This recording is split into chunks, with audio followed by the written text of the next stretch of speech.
Mara Whitfield knelt in the dirt, gathered the coins he'd thrown at her feet one by one, then hurled them straight back at his polished boots. "I may be poor, Mr. Crowley," she said, her voice shaking but never breaking, "but I ain't for sale." The whole town watched her shame in silence. Not one soul stepped forward until a dust-covered mountain man crossed the platform, crouched down beside her, and whispered 5 words that would change both their lives forever. "Ma'am, my twins need you. If you believe a woman's worth is never decided by the man who throws her away, subscribe to this channel. Stay with me all the way to the final word, and tell me in the comments which city you're watching from, so I can see just how far this story travels tonight." The train hissed to a stop, and Mara Whitfield stepped down onto a wooden platform baked so hard by the summer that it felt like standing on the lid of an oven. She carried one suitcase. It held everything she owned in the world. She had ridden 4 days across the country on the promise of a letter. A tidy letter written in a bold hand, signed Silas Crowley Rancher, Gospel Creek, Wyoming Territory. He had written that he needed a wife of good character. She had written back that she was poor, but honest, educated, but willing to work. He had sent the fare. Now she stood in the heat. 25 years old. Her dress faded gray where it had once been blue, and she searched the faces on the platform for a man she had never seen. "Miss Whitfield." She turned. He was younger than she'd expected, and finer than she'd hoped. A lean man in a cream suit, a gold chain across his vest, a hat that had never known a day of honest sweat. 2 men stood behind him like fence posts. Silas Crowley looked at her the way a buyer looks at a horse whose teeth have gone bad. "You're Silas Crowley," she said, and she made herself smile. "I'm pleased to finally—" "Stand still a moment," he said. She went quiet. He walked a slow circle around her right there on the platform in front of the freight men and the ticket clerk and 3 women in bonnets who had stopped to watch. He looked at her worn shoes. He looked at the mend in her sleeve. He looked at her chapped, sun-reddened hands. "Well," he said at last, stepping back, "that's a disappointment." The word landed like a slap. "Sir, your letter," Crowley said, "spoke of a lady. What got off that train is a scullery girl." He turned to the taller of his 2 men and said it loud enough for the whole platform to hear. "Look at her hands, Dobbs. Those are the hands of a woman who scrubs floors. I told you the East is full of liars." "Mr. Crowley," Mara's voice stayed level, "I never claimed to be rich. I wrote you plain. I said I was poor. I said I would work hard and—" "I don't need a woman who works," he said. "I have men who work. I need a woman who decorates, a wife who can sit at the head of my table when the cattlemen come to dinner, a wife whose picture I'd hang on a wall." His mouth curled. "Not one I'd hide in the kitchen." One of the bonneted women laughed behind her hand. Mara felt the heat crawl up her neck. 4 days on a train. 4 days of watching the country roll by, of daring to believe a new life waited at the end of the line. She had prayed on that train. She had rehearsed how she would be kind to him, how she would earn her place. "You sent for me," she said. "You paid the fare. You wrote the letter. And I'm rescinding all of it," Crowley said pleasantly. He reached into his vest, drew out a small leather purse, and shook a few coins loose into his palm. "But I'm not a cruel man, whatever they say of me. Here." He tossed the coins into the dirt at her feet. They rang against the boards. One rolled and stopped against her shoe. "That'll buy you a meal and a ticket back to whatever gutter raised you," he said. "Or find kitchen work in town if the diner's hiring. Either way." He tipped his fine hat with mocking politeness. "Welcome to Wyoming, Miss Whitfield." The women laughed openly now. The freight men looked at their boots. Nobody said a word in her defense. And this is where most women would have wept. Mara did not weep. She knelt. Slow, deliberate, she gathered the coins from the dust one by one, her fingers steady as she picked each one out of the dirt. The platform went silent, watching, thinking she was taking his charity, taking her shame. Then she stood, and she threw the coins back at his boots so hard that 2 of them struck the polished leather and bounced. "I may be poor Mr. Crowley," she said, and though her voice trembled, it did not fall. "But I am not for sale, not for a purse, not for a table, not for a picture on your wall. You wanted something to own. I am not a thing to be owned." The silence that followed had weight to it. Crowley's pleasant mask slipped. For just a heartbeat, something ugly moved under it, something cold and calculating that had no business in the face of a man who had just called himself kind. "You'll regret that," he said quietly. Then louder for the crowd, "Enjoy the walk, scullery girl." He turned on his heel. "Come along, Dobbs." The carriage door slammed. The horses pulled away, kicking up a cloud that drifted over the platform and settled on Mara's faded dress, on her tired shoulders, on the last of her hope. The women drifted off. The freight men went back to their crates. And Mara Whitfield stood alone in the summer dust with one suitcase and not a single coin in a town where she knew no living soul. She would not cry. She swore to herself she would not cry. But her chin quivered and her eyes burned, and she pressed her lips tight and looked down at her ruined shoes so that no stranger would see her break. That was when a shadow fell across her. "Ma'am." She looked up. He was the biggest man she had ever seen. Not fat, there wasn't a soft thing on him, but broad through the shoulders and tall as a barn door, dressed in dust-colored range clothes that had gone gray with the miles. A 3-day beard. A jaw like a chunk of granite. Eyes the tired brown of creek water in a dry year. He held his hat against his chest with two hands the way a man holds his hat in church or at a graveside. She stepped back on instinct. "I don't have any money," she said quickly. "Whatever you're selling, I ain't selling nothing, ma'am." His voice was low and rough like it didn't get much use. "I was standing by the freight wagons yonder. I saw the whole thing." Her face flamed. "Then you saw enough. You can move along like the rest of them." "No, ma'am." He didn't move. "I reckon I can't."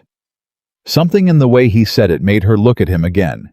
"That man," he went on nodding after the carriage, "just threw away the only honest person on this platform. Every other soul here watched a woman get shamed and went quiet as church mice. You're the only one who spoke a true word, and you're the one they laughed at." He shook his head slowly. "That ain't right. That ain't right at all." "It doesn't matter whether it's right," Mara said, and her voice cracked at last. "It's done. He was my only reason for coming out here. I have no money, no family, no—" She stopped herself hard. "I don't know why I'm telling this to a stranger." "Because I asked," he said simply. "Name's Elias Boone. I run horses up in the high country half a day's ride north. Break 'em, sell 'em. Haul supply wagons for the settlements when the weather lets me." He paused. "I come down for feed and salt once a month maybe. Wasn't planning on anything more. And now—" He was quiet a long moment. His big thumb worked the brim of the hat around and around. "Ma'am, I'm going to say a thing," he said, "and I'd be grateful if you'd hear it out before you slap me." Despite everything, something in her almost wanted to laugh. "I have never slapped a man in my life." "Well, there's a first time coming for most things." He drew a breath. "I got 2 children up on that mountain, twins. Boy and a girl 5 years old come autumn. Samuel and Nell." His voice changed on the names, softened, roughened both at once. "Their mother's been gone near 2 years now. Took by the fever the same winter we lost half the cattle. I buried her under the aspen where she liked to sit." Mara's anger drained out of her all at once. "I'm sorry," she said, and meant it. "I do my best by him," Elias went on. And now his eyes weren't on her. They were somewhere far off up where the mountains were. "God knows I do. But I'm a hard man and a quiet one, and I don't know the first thing about braiding a little girl's hair or what a growing child ought to eat or how to answer a boy when he asks where his mama went. I've got a woman comes up twice a month from the settlement to help, but she's old and getting older, and she can't come through the passes once the snow sets in." He stopped. His throat worked. "Nell asked me last week why she don't have a mother like the other children. I didn't have a thing to say. I just held her till she fell asleep." The platform had gone very quiet around them. "Mr. Boone, just a minute more, ma'am. Let me finish it, or I'll lose my nerve." He looked at her, then straight on, and there was no guile in it at all. No leer, No calculation. Only a tired, honest desperation. I ain't asking you to be my wife. I'm asking you to be their mother, or to try. Room and board honest, pay your own bed and your own key to your own door. I'll not lay a hand on you nor ask a thing improper. I need someone who's got a good heart and a strong back and some sense in her head. And ma'am, I just watched you throw a rich man's money back in his teeth rather than take charity you didn't earn. He shook his head. That's the kind of woman my Nell ought to grow up watching. My twins need a mother like you. And I'd rather beg a stranger on a train platform than watch my babies grow up wild. Mara stared at him. She had come west to be a decoration. She had been rejected for having working hands. And now here stood a man who wanted her because of those hands. You don't know me, she said. I could be a thief. I could be a liar. I could be everything Crowley said. Crowley said you were poor and had rough hands, Elias answered. Ain't neither one a sin where I come from. His mouth almost curved. And a thief don't throw money back. She looked down the empty road where the carriage had gone. She looked at the ticket window and knew she had nothing to buy a ticket with. She looked at the town beyond the platform where every soul had already watched her humiliation and would remember it every day she lived among them. Then she looked at the mountains rising blue and enormous in the north where a stranger claimed 2 motherless children were waiting. I have conditions, she said. Something flickered in his tired eyes. Name 'em. My own room, my own door that locks. You said it and I'll hold you to it. Yes, ma'am. Honest wages paid regular. I'm not charity and I won't be treated as such. Yes, ma'am. And if at any time I decide the situation isn't decent, you'll carry me back to this platform yourself, no argument. He set his hat back on his head and for the first time held out his hand. It swallowed hers whole. You have my word, Miss Whitfield, Elias Boone said. On my wife's grave and my children's heads, every word. And Mara, who had learned that afternoon exactly how much a rich man's promises were worth, found that she believed this poor one completely. She never could say why. The wagon was old, but sound hitched to 2 mules named She Would Learn Job and Patience. Elias handed her up onto the seat as gently as if she were made of eggshell, then loaded her single suitcase in the back among the sacks of feed and salt and flour. They rode out of Gospel Creek in silence for a long while. Mara watched the town shrink behind them and told herself she felt nothing at leaving it. The lie held for nearly a mile. He'll say things about me, she said finally. Crowley, in town. He'll say things about both of us, Elias agreed, eyes on the road. He always does. You know him. Everybody in this territory knows Silas Crowley. Elias clicked his tongue at the mules. Come out here 4 years back with a fat wallet and a fatter opinion of himself. Bought up the old Halverson spread, then the Pruitt place when Pruitt went under, then half the water south of the creek. Buys land like other men buy whiskey. Can't ever have enough. He paused. Wonder sometimes what he's so thirsty for. He's cruel, Mara said. Under the manners. I saw it just for a second when I threw the coins back. His face, it wasn't just angry. It was like a door opening on a cold room. Elias glanced at her and there was something new in his look. Respect, maybe. You notice things. My father was a school teacher. He taught me to read faces same as books. Said a face'll tell you the truth a mouth is trying to hide. She looked down at her hands. Small good it did him. Or me. Reckon it might do you a sight of good up here, Elias said quietly. She didn't understand him then. She would before the summer was out. They climbed as the afternoon wore on the road, turning from packed dirt to rutted track, to little more than a suggestion between the pines. The heat did not break with the height, only changed its flavor dry. Now resinous the air shimmering above the rocks. Twice they passed dry creek beds where water should have run. Once they passed the bleached bones of a steer half buried in dust. Bad summer, Elias said, seeing her look. Worst drought I've known up here. Springs going dry all down the valley. Wells failing. Ranchers losing stock they can't water. He shook his head.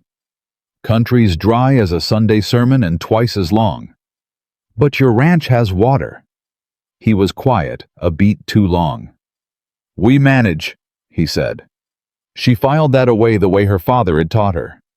A face'll tell you the truth a mouth is trying to hide. And Elias Boone's face just then had gone careful. The sun was low and red when they crested the last rise, and the ranch came into view below them, a low log cabin, a barn that had seen better days, a corral where a half-dozen horses lifted their heads at the sound of the wagon, and off under a stand of aspen a small white cross. And two small figures came flying down the slope hollering, "Papa, Papa's home!"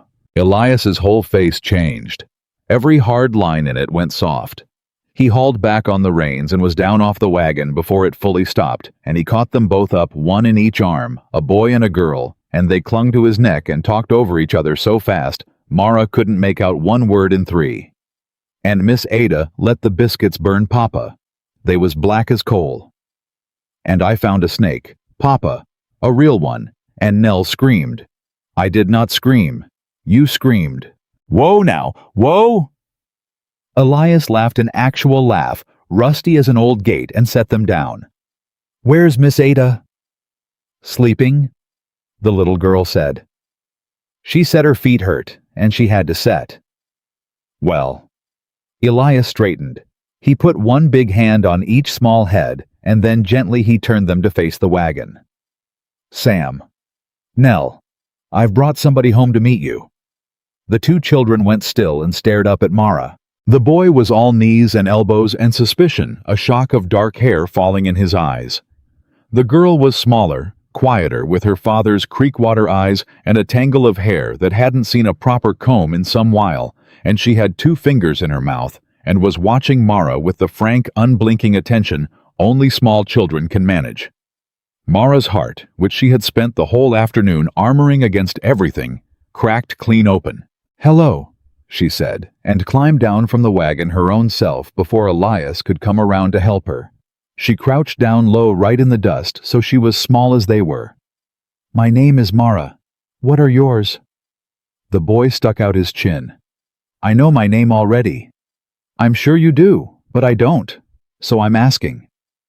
That seemed to strike him as fair. Samuel, he said. This is Nell. She don't talk much to strangers. That's all right, Mara said. Neither do I when I first meet them. It takes me a while to decide if I like a person. She looked at the little girl. You take all the time you need, Nell. Nell took her fingers out of her mouth. She studied Mara with those enormous eyes. Then she pointed at Mara's dress. You got dust on your dress, Nell said, her first words to the woman who would raise her. Mara looked down at herself at the dust. Crowley's carriage had thrown over her. The dust of the whole long road. The dust of the worst day of her life. I surely do, she said. A whole town's worth of it. But you know what my mama used to tell me about dust, Nell? The little girl shook her head. She said dust washes off. It's the only kind of dirt that always washes off, no matter how much of it a person throws at you. Mara reached out slow and gently smoothed a wild curl back from the child's forehead. You just wait for a little water, and it comes clean. Behind her she heard Elias let out a breath he seemed to have been holding for 2 years. The cabin was clean but sparse. A man's house, missing a woman's hand in 100 small ways she catalogued without meaning to. There was a single trunk of a dead woman's things, pushed into a corner and never opened. There was a child's drawing pinned to the wall, a stick figure with a triangle skirt, and under it, in a child's crooked letters, Mama. Mara looked at it once, and then made herself look away. Old Ada, the settlement woman, woke from her chair with a snort, took one look at Mara, took one look at Elias, and said, Well, it's about time, Elias Boone. I've been telling you for a year. These children need a woman. She heaved herself up. You feed her yet. She's thin as a rail. Feed her. And with that pronouncement she gathered her shawl, accepted Elias's arm to the door, and let him hand her up onto the little cart that would carry her back down to the settlement before full dark. Miss, Ada said to Mara before they left, gripping her wrist with a surprisingly strong hand. Her old eyes were sharp. That man out there has had a hard road, and those babies harder. Don't you come up here to break 'em worse. I won't, Mara said. See that you don't. The old woman's face gentled a fraction. But if you're the real article, and I've a feeling you might be, then God sent you up this mountain, girl, whatever you think brought you. You mind that. Then she was gone down the dark track, and Mara stood in the doorway of a stranger's cabin in a life she had not lived that morning, with 2 children looking up at her, wondering who on earth she was. She fed them. There wasn't much cornmeal, and a little bacon, and the last of Ada's unburnt biscuits, but she made it stretch, and she made it warm, and she got Nell to eat by making the spoon fly like a hawk, and she got Sam to eat by daring him. He couldn't finish before she counted to 20, and she counted very, very slow. Elias watched all of it from the corner, saying nothing, his coffee going cold in his hand. When the twins were fed, she heated water and washed the trail from their faces and hands.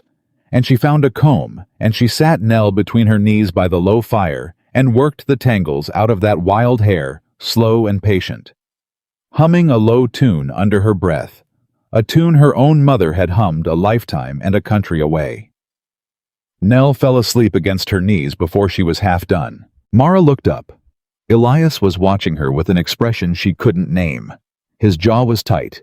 His eyes were wet, though he'd have died before he admitted it. She ain't sat still that long since her mama passed, he said very low. Not once. Children can tell, Mara said just as low, her hands never stopping in the little girl's hair. They always know who's really looking at them and who's just looking past them. She knows I see her. Elias set down his cold coffee. He came and crouched beside them, and he looked at his sleeping daughter. And then he looked at Mara, and for a moment the hardness was gone from him entirely, and he was just a tired man who'd been alone too long. I don't know how to thank you, he said, for coming. I keep waiting to wake up and find you was a fever dream. Don't thank me yet, Mr. Boone. Mara smoothed the last of the tangles free. It's been 1 afternoon. Wait and see if you still want me here come the frost. I'll want you here come the frost, he said, with a plain certainty that startled them both. Then, seeming to hear himself, he stood up, fast, cleared his throat, and busied himself with the fire. Your room's through there, he said gruffly. Was going to be a sewing room, ain't much. Got a lock on the door like I promised. I'll carry the little one to her bed. He gathered Nell up so gently the child never stirred, and Mara Whitfield, rejected that very morning by a rich man who found her worthless, went to a small clean room with a door that locked in a poor cabin high on a mountain, and she sat down on the narrow bed and finally let herself cry. But they were not the tears she had swallowed on the platform. She could not have said that night what kind of tears they were. She woke before dawn to a sound she couldn't place, a rhythmic creaking out beyond the cabin. She dressed and stepped out into the gray cool of the morning to find Elias at the well, working the crank by hand, drawing up a bucket. Except the crank came up too easy, too light. He tipped the bucket. Barely a swallow of water darkened the bottom. Mr. Boone! He turned fast, startling, and set his big frame between her and the well almost without thinking about it. You're up early, ma'am. So are you. She came closer, and this time she really looked at the well, at the tightness in his shoulders, at the near-empty bucket in his hand. There's no water. There's water. He said it too quick. Well's just low. It's a dry year, I told you. Mr. Boone? Mara stopped in front of him. My father taught me to read faces, remember? And right now yours is telling me that a man who told a woman on that platform he'd give her honest work and honest pay is fixing to start their acquaintance with a lie. Elias Boone looked at her a long moment in the gray light. Then his shoulders dropped, and he seemed of a sudden very tired and much older than his 36 years. The well's near dry, he admitted. Been going down all summer, faster the last 2 weeks. And the whole valley's in drought, so that's just the season. That's what I told myself. He set the bucket down. But the spring up the draw, the good one, the deep one that's watered this land 40 years, it's dropping too. And springs like that don't drop in a drought, Miss Whitfield. Not that kind. That's mountain water, snowmelt water. It don't care what the summer's doing. He stared off toward the rocks where she'd learned the spring lay hidden. It's dropping because somebody's making it drop, and I can't for the life of me figure how, or who, or why a man would want my water bad enough to— He stopped. To what? Mara asked. But Elias had gone, still staring past her at the corral.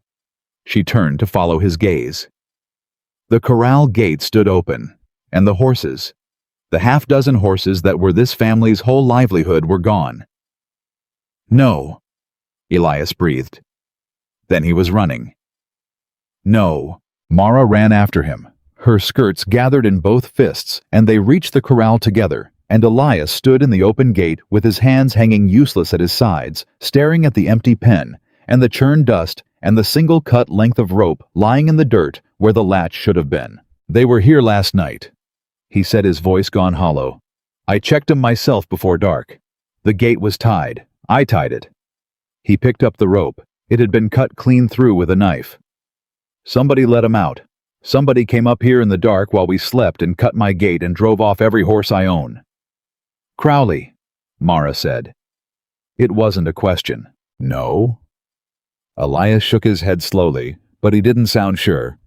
He rejected you at the station same day I brought you home. He couldn't have known there wasn't time to— He didn't do it for me, Mara said, and even as the words came, she felt the cold logic of them clicking into place piece by piece, the way her father had taught her to reason a thing through to the bottom. Listen to me. You said your spring's dropping, and springs like that don't drop in a drought. You said somebody's making it drop. And now your horses are gone the very first night.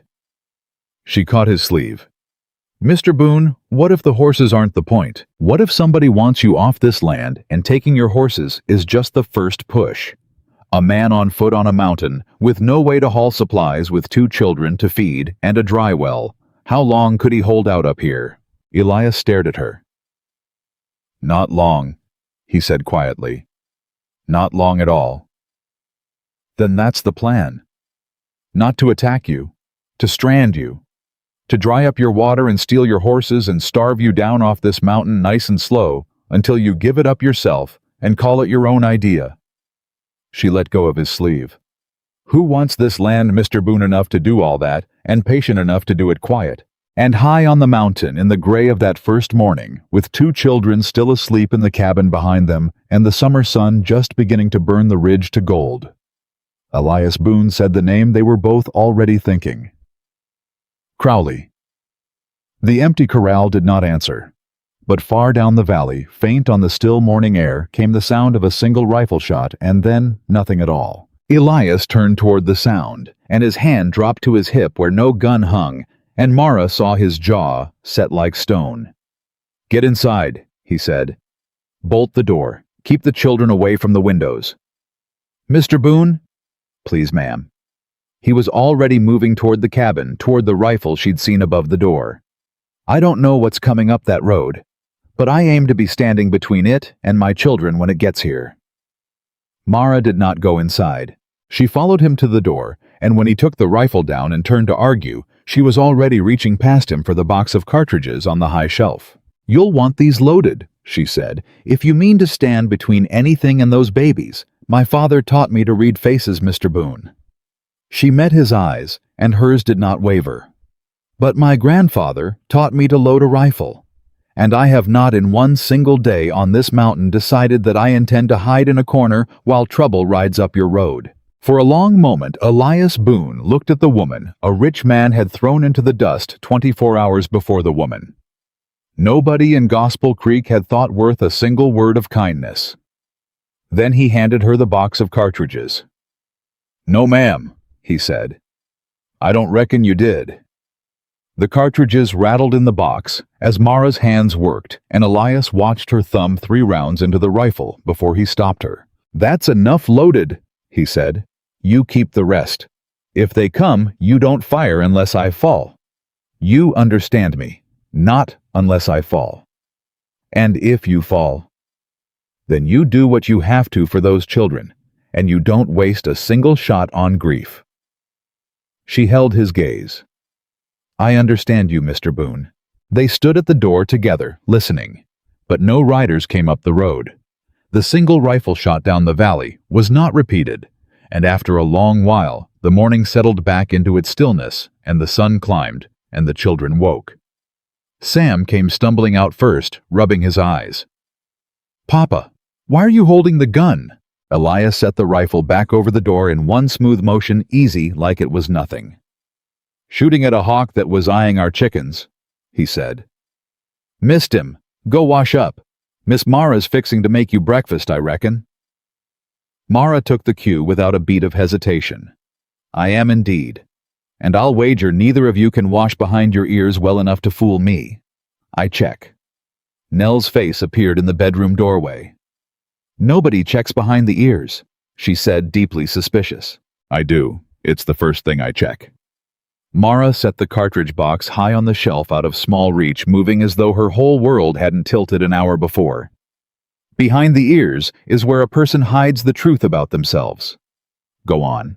The twins went grumbling, and the moment their backs were turned, Mara looked at Elias, and Elias looked at Mara, and neither of them said the thing they were both thinking, which was that somewhere down that mountain was a man who had cut their gate in the dark and driven off everything this family owned, and that the day had only just started. The horses were the first thing. Elias went out after breakfast to track them, and Mara watched him work the ground around the corral, crouching reading the churned dirt the way she read faces. He came back grim. "2 riders," he said low so the children playing near the well wouldn't hear. "Drove my stock down the north draw before dawn. Tracks are half a day cold. By now they're either sold scattered or shot." He rubbed a hand down his face. 6 head. My whole string. That was 2 years of breaking Miss Whitfield. 2 years of work gone in one night while I slept not 30 feet away. "Can you get them back? Get them back." He laughed, but there was no humor in it. "From who? I don't know who took 'em. I got no proof it's Crowley. I ride into Gospel Creek and accuse the richest man in the territory of horse thieving, and you know what happens. They laugh me out of town. Or Crowley's men catch me alone on the road home." He shook his head. "No, ma'am. A man in my position don't get things back. A man in my position just tries not to lose more." But Mara was already thinking 3 moves past the horses. "How much of your feed did we haul up yesterday?" she asked. He frowned. "Month's worth. Why? And your salt, your flour, your powder and shot. All of it came up on that wagon. All of it's here now in the barn." She turned toward the barn, and something cold walked up her spine. "Mr. Boone, if somebody wanted to strand you on this mountain, truly strand you, they wouldn't just take the horses. Horses you can walk without for a while. They'd take the thing you can't replace." She was already moving. "They'd take what's in that barn." Elias reached the barn a half step ahead of her and hauled the door open. The feed sacks were slashed. Every one. Someone had gone down the row with a knife opening each sack from top to bottom, and the grain had spilled and mixed with dirt, and she saw as she stepped closer with something darker. Someone had emptied a can of coal oil over the whole ruined pile. The flour was fouled. The salt block had been carried off entire, and on the barn's center post, driven in with a knife, was a scrap of paper. Elias pulled it free and read it, and his face went white beneath the trail brown and then dark red. "What does it say?" Mara asked. He didn't answer. "Mr. Boone, what does it say?" He handed it to her. The letters were crude, block-printed the hand of a man disguising his hand. "This mountain ain't fit for children.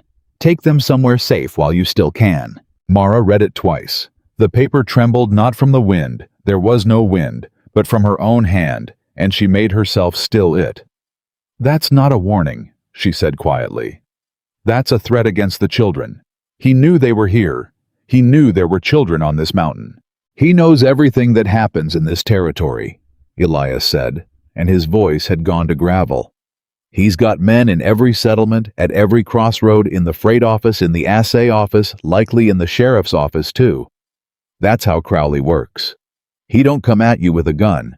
He comes at you slow from 6 directions at once, till you're so surrounded you can't tell which way to fight.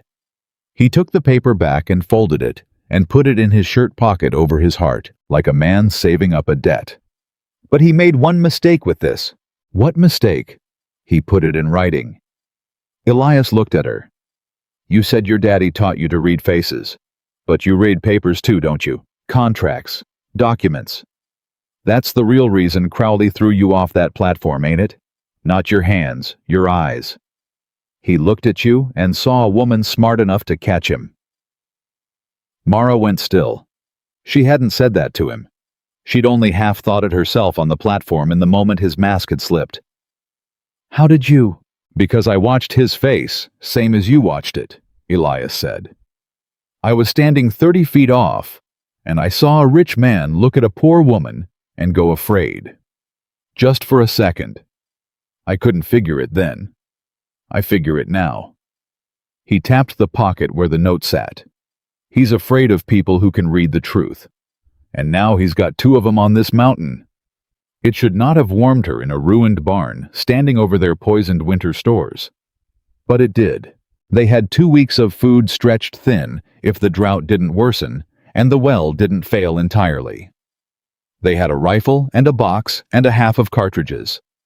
They had no horses and no way to buy more. And they had somewhere down the mountain a patient, wealthy enemy who had just announced that he knew there were children in the house. We tell them nothing, Mara said. Sam and Nell, not one word of any of this. Children can feel fear in a house even when they can't name it. If we're afraid, they'll be afraid, so we won't be afraid. Not where they can see. Elias looked at her a long moment. You've done this before. Kept a brave face over a bad thing. My father died owing money he'd borrowed to keep his school open, Mara said. I was 19. I smiled at the men who came to take our furniture, and I served them tea while they carried out my mother's piano, because if I hadn't smiled, I'd have screamed, and screaming never carried a single note back through the door. She squared her shoulders. So yes, Mr. Boone, I have done this before. I'm good at it. And she turned and walked back toward the cabin, calling out to the twins that it was time for their letters, that she'd found paper and a bit of pencil, and any child worth his salt could learn to write his own name by supper. Elias watched her go. Then he looked at the ruined barn, and the empty corral, and the dry well, and up at the burning ridge, and he made a decision he did not tell her about. He was going to find out how Crowley was draining that spring, and he was going to do it that very night. The day did not let him. By noon, the heat had come down like a hammer, worse than the day before. The kind of dry, killing heat that made the pines creak and the horizon swim. What was left in the well would not fill a bucket. Elias hauled 2 buckets up the draw to the spring instead, the hidden spring, the deep one, and Mara went with him, because she would not stay behind, and because she wanted to see this water that a man would ruin a family to steal. The spring was set back in a cleft of rock, and it should have been running clear and cold and strong. It was not. It welled up thin and slow, and where the pool should have been deep, it was shallow. Its old water line marked plain as a scar on the rock a full foot above the water. 40 years, Elias said, staring at it. My daddy homesteaded this ground because of this spring. Ran clear through the drought of '64 when every other water in the valley failed. Ran clear the winter we near froze. It don't fail. He crouched at the edge and put his hand in the thin water. It's failing now. Mara walked the edge of the pool, slowly reading it the way she read everything. Water doesn't just leave Mr. Boone. It goes somewhere. If your spring's dropping and it's not the drought, then somebody's taking it before it reaches you, diverting it. Higher up. She looked at the rock face above the spring, at the steep draw climbing up behind it. What's up there, above the spring? Nothing. Bare rock and scrub. Territory land not mine, not anybody's. Runs up to the ridge. He stood. Ain't nothing up there but... He stopped. But what? But the old prospect, he said slowly. There's an old mine at it up the draw. Silverman dug it back in the '60s, chasing a vein that petered out. He died broke. I bought some of his goods years back at the estate sale down in the settlement, a desk, some tools, a few odd papers I never looked close at. Nobody's been up to the diggings in 20 years. It's just a hole in the rock." His eyes sharpened. "But a hole in the rock dug into a mountain right above my spring is a place a man could break into an underground stream," Mara finished, "and turn it. Send your water somewhere it was never meant to go." She felt the cold logic click again, the whole shape of it coming clear. "He's not stealing your spring by drying it up, Mr. Boone. He's moving it. He's tapping the water underground before it reaches your land and running it down his own draw to his own ranch. And when your spring finally goes dry and you're starved off this mountain, he buys the abandoned land cheap, and by then the water's already been flowing to him for a year, and he owns it free and clear, and every rancher in 3 valleys has to come to him and pay whatever he asks for a drink." She turned to him. "That's the plan. That's the whole plan. It was never about cattle." Elias stared at her, and she watched the truth land in him like a blow. "I have to see that added," he said. "We have to see that added." "Ma'am?" 2 sets of eyes read a thing faster than one, Mara said. "And if there are papers up there or markings or survey stakes, you'll want somebody along who knows what she's looking at. You track, I'll read. That's the arrangement."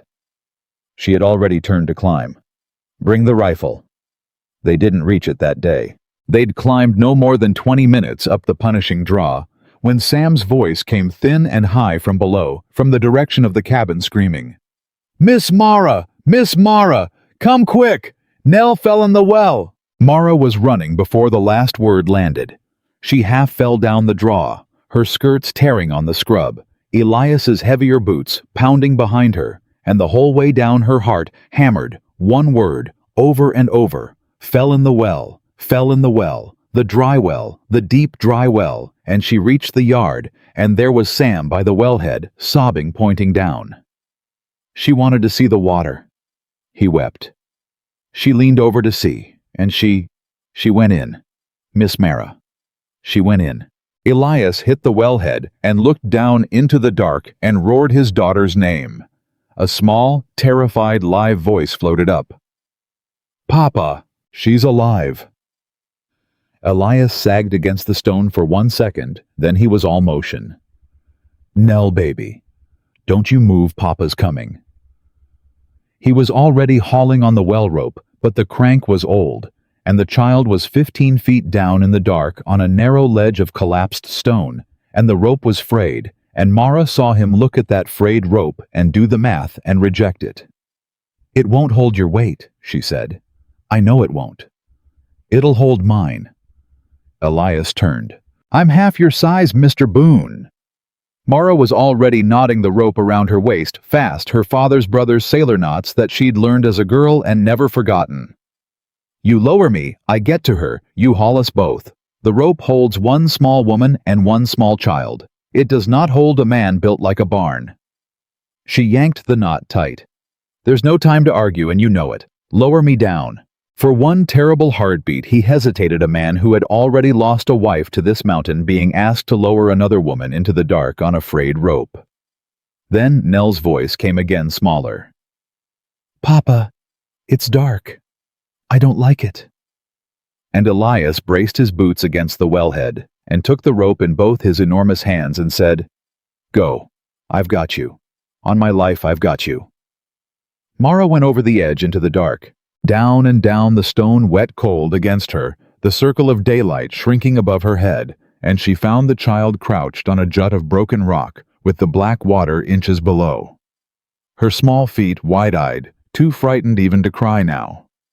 "There you are," Mara said, gentle as anything, like they'd only met over spilled milk. "There's my brave girl. Look at you, found a whole secret room down here." "I fell," Nell whispered. "You surely did. And now we're going to fly back up, you and me. Put your arms around my neck and hold on tight as you can, and don't you let go for anything, and I won't either. That's the whole trick of it. Neither of us lets go." Mara got 1 arm around the small body and gripped the rope with the other and called up into the light. I have her haul away. The rope went taut. It groaned. Somewhere above she heard the frayed strands begin to sing that thin, high sound that rope makes just before it goes. "Mr. Boone, the rope!" "I hear it." His voice came down strained with effort. "Hold on. Just hold on to her." They rose an inch. Another. The rope screamed. Nell's arms were a stranglehold around her neck, and Mara welcomed it, held the child so tight it must have hurt, and they rose foot by foot toward the light, while the rope came apart one strand at a time above their heads. "Almost," Elias grunted. "Almost." Her hand cleared the lip of the well. Elias let go the rope entirely and lunged and got both children both, because to him in that instant, Mara was as much his to save by the arms, by the collar, by whatever he could reach, and hauled them bodily over the edge and back and down into the dust, in a tangle, just as the rope up above on the crank finally parted with a crack like a shot. The severed end whipped down into the well and splashed in the dark far below. For a moment, nobody moved. Elias sat in the dirt with his back against the wellhead, and Nell clutched to his chest, and Sam thrown across his lap, and Mara half in his arms. All of them tangled, all of them breathing, all of them alive. Then Nell started to cry. Great gulping sobs, and Sam started to cry, and Elias made a sound that was not quite a sob and not quite a laugh, and pressed his rough face into his daughter's dirty hair and held all three of them like a man holding the whole world. "You're all right," he kept saying. "You're all right. You're all right. I've got you. You're all right." And over the children's heads his eyes found Mara's, and there were no words in either of them for what passed between them then. Later, much later. After the children were calmed and fed and put down for a nap, they badly needed after Mara had bound the rope burn on her own palms without a word of complaint. Elias found her sitting on the porch step, and he sat down beside her, careful a respectful foot of space between them. "You went down a frayed rope into a dark hole for a child that ain't yours," he said. "One day. You've known her one day. She's a child in a hole," Mara said simply. "That's the whole of it. I didn't stop to check whose." Elias was quiet a while, then low. "Sarah, my wife, she'd have done the same. Exactly the same. Not a second's hesitation." His voice roughened.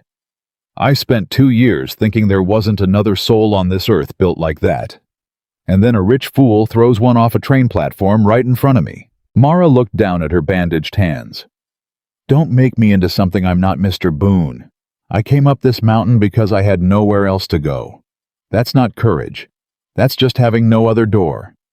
You could have taken his coins this morning and walked back to town, and been the woman who took his charity. No, I'd rather starve honest. That," Elias said, "is exactly what I mean." He stood before the moment could grow too large for either of them. "There's a spare rope in the barn the vandals missed. I'll rig the well again come morning. And Miss Mara." He paused, hat in hand. "Thank you. Ain't a word big enough, but it's the one I've got. Thank you." That night the fever started, not in the children in the mare. Elias's last remaining animal, an old broodmare too lame to have been worth stealing, left behind in the vandals' haste. Mara heard her thrashing in the barn, near midnight, went out with a lantern, and found the old horse down in her stall sides, heaving eyes rolling white foam at her muzzle. She woke Elias. He took one look, and his face fell. "Poisoned," he said. "Same as the trough was, I'd wager. Somebody got to her water, or the feed's fouled worse than we knew." He knelt by the mare's head. "She's the last horse I've got. She goes we're afoot for certain." Mara was already rolling up her sleeves. "My grandfather kept horses. I sat up with more sick animals than sick people growing up. Get me clean water, not from the well, from the good jug in the kitchen, and any oil you've got, and vinegar, if there's vinegar, and let's see if we can't pull her back." They worked over that old mare till dawn. Mara dozed her, and walked her when the horse could stand, and cooled her with the last of the good water when she couldn't. And Elias did everything Mara told him without question, this huge man taking orders from a woman he'd known 2 days, holding the mare's head, and murmuring to her in a low, steady voice while Mara worked. twice they thought they'd lost her. Twice the old mare fought back. And as the sky began to gray, the mare heaved herself up onto all four legs, shook herself, and put her nose down into the clean water Mara offered, and drank like an ordinary thirsty horse. Elias let out a breath. "I'll be damned." "Language, Mr. Boone." But Mara was smiling, exhausted and filthy, and smiling. "You've a mare and 2 children who repeat everything." He laughed that rusty laugh again, less rusty now than it had been 2 days before. And then he looked at her across the back of the horse they'd saved together, and the laugh faded into something quieter and more dangerous, and Mara felt her own breath catch, and she was suddenly very aware of the dawn light and the smell of hay, and the fact that they were alone and had been for hours. She looked away first. "You should sleep," she said. "You've been up all night." "So have you. I'll sleep when the children wake and I've got them fed. Go on." But neither of them moved. "Miss Mara." Elias's voice had gone low and careful. "I need to say a thing, and I need you to hear it as the plain truth it is, and nothing more.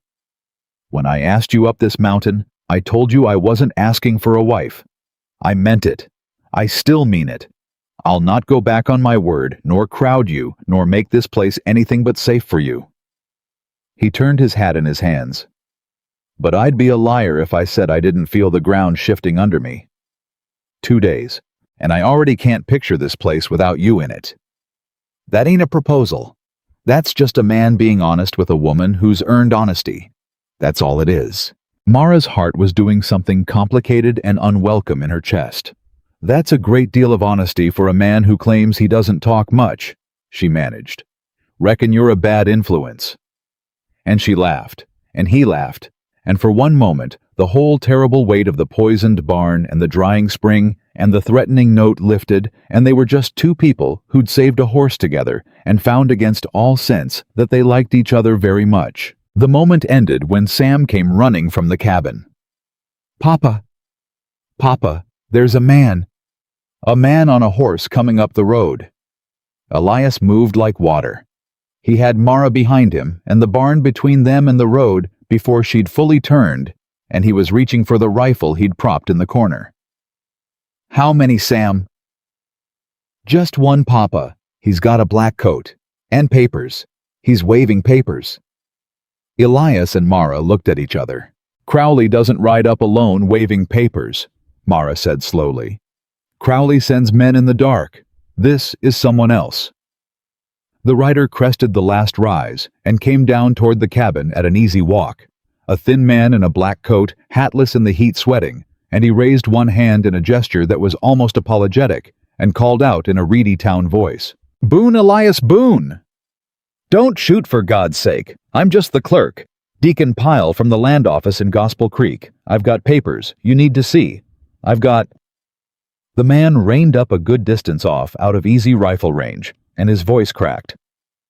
"Boone, I shouldn't be here. If Crowley knew I rode up here, he'd have me killed. But I couldn't do it. I couldn't file it and say nothing. Not with children up here." Elias didn't lower the rifle. "File what?" The clerk fumbled a folded document from his coat and held it up in a shaking hand. "A claim," he called. "Silas Crowley filed a water rights claim yesterday afternoon, on the spring that feeds your land. He's claiming the source lies on territory ground above your property line, and that he's been diverting and using that water for over a year, which by the law makes the right his not yours established use." The clerk's voice dropped, but the still morning air carried it clear. "He's got survey papers to prove the line runs where he says, papers with the territorial surveyor's own seal, and Boone, the hearing's set for 6 days from now. 6 days, and then that water's legally his, and there's not a thing you can do about it because you've got no papers of your own to say different." The document trembled in the clerk's hand. Mara stepped out from behind Elias before he could stop her. "Mr. Pyle," she said, and her voice was steady and clear, and carried the ring of a woman who had once served tea to men carrying out her mother's piano. "You said survey papers, with the surveyor's seal. Have you seen them yourself? Held them in your own hands?" The clerk blinked at her, This dust-streaked woman who spoke like a schoolmarm. Yes, I filed them, yesterday. And the date on the survey. The date the line was supposedly drawn. Do you recall it? It was, the clerk frowned, thinking, 18 and 81, 2 years back. That's how he claims a year's established use, you see. The survey predates 1881. Mara went very still, and Elias saw the cold light come up in her eyes. The reader's light, the light that had made a rich man afraid on a train platform. Mr. Pyle, who was the territorial surveyor in 1881? Well, that'd be old Harlan Voss, but the clerk stopped. He died, winter of 80, froze in a blizzard out past the divide. Everybody knows that. The post sat empty near a year before they sent a new man out. The silence on that mountaintop was absolute. Then it isn't possible, Mara said softly, for Harlan Voss to have surveyed and sealed that line in 1881, because Harlan Voss was already a year dead. She turned to look at Elias, and her voice when it came was quiet as the grave and hard as the rock beneath their feet. The papers are forged, Mr. Boone. Crowley's whole claim rests on a survey signed by a dead man. And if we can prove that if we can put our hands on the original survey with the true date, or find one honest witness who knows that seal is stolen, then Silas Crowley doesn't just lose the water. She folded her bandaged hands. He hangs for forgery and fraud, and every crime he's committed to cover it, the horses, the poison, the threat against these children, all of it comes down on his head at once. The clerk went white. You can't prove forgery in 6 days. He's got the only copy of that survey locked in his own house. There's no other. There is one other place it could be, Elias said slowly, and Mara turned to him, and he was staring up the draw, up toward the bare rock and the scrub and the old silver mine that no one had entered in 20 years. The prospector, the one who dug the adit right above my spring. He'd have surveyed his own claim before he filed it. Every prospector does to mark his diggings. And I bought his desk, his tools, a box of papers I never once looked through. His jaw set. There's an old survey of this ground somewhere. Maybe in that adit.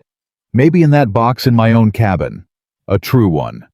One with the true line and the true date drawn by an honest man 20 years before Crowley ever dreamed of stealing this water. He lowered the rifle at last. Mr. Pyle, you rode up here at the risk of your life to warn a stranger.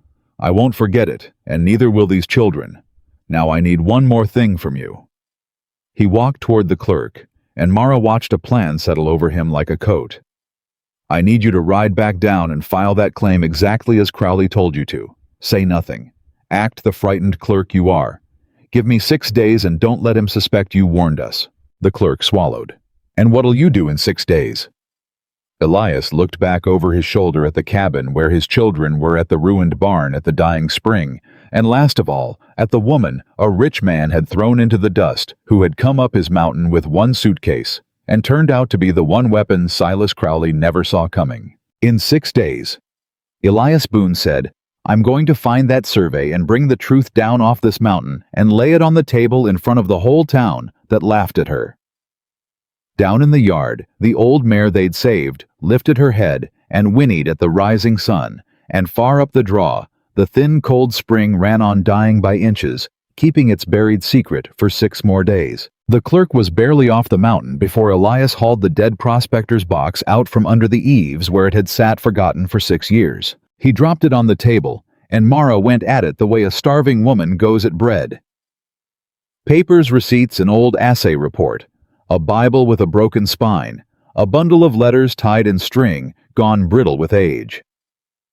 She sorted it all with quick, sure hands, while Elias watched holding his breath, and Sam and Nell peered over the table edge, asking what they were looking for.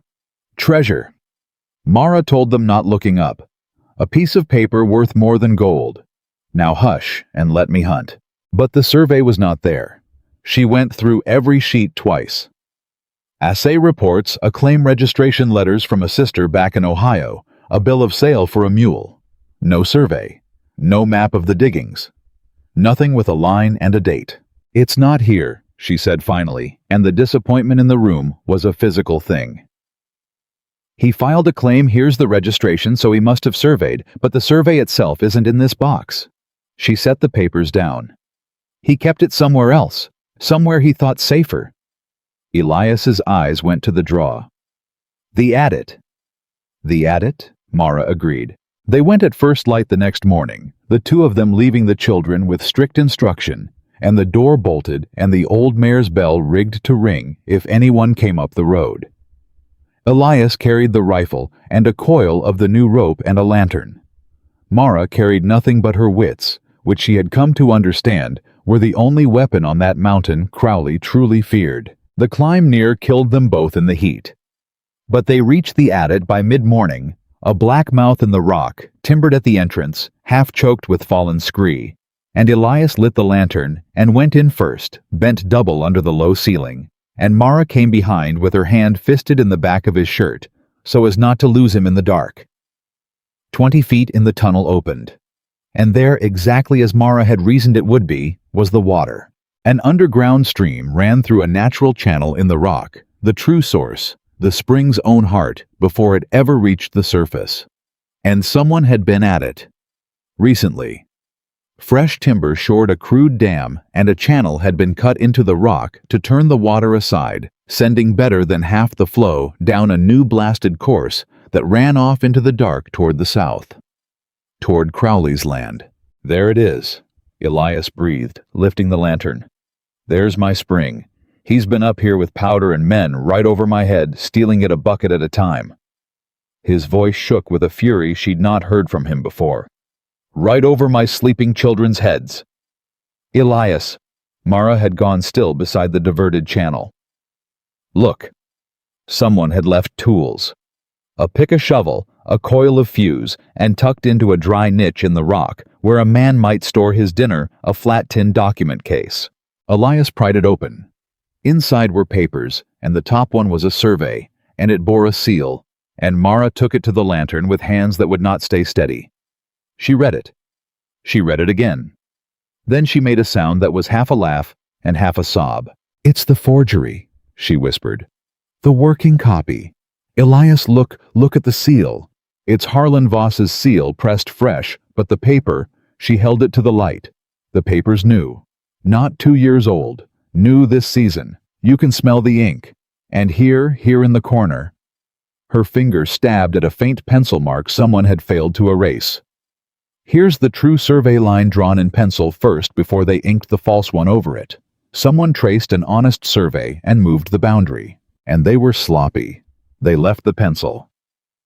She looked up, her whole face alight. This isn't just proof the papers are forged. This is the forgery itself with the honest line still showing underneath. This is the noose, Elias. This is the whole rope. Elias stared at the paper in her hands as though it were made of light. Then we've got him, he said. We've got him. And that was the moment the shooting started. The first bullet struck the rock above Elias's head and screamed off into the dark.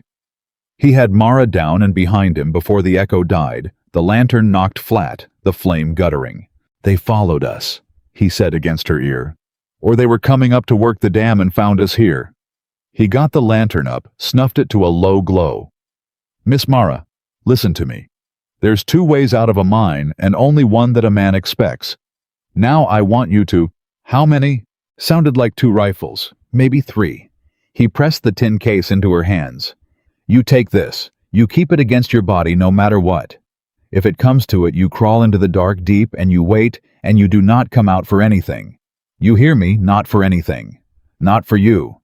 Not for me, for the children. That paper gets down this mountain even if we don't. His hand found her face in the dark, just for a second, rough and gentle at once.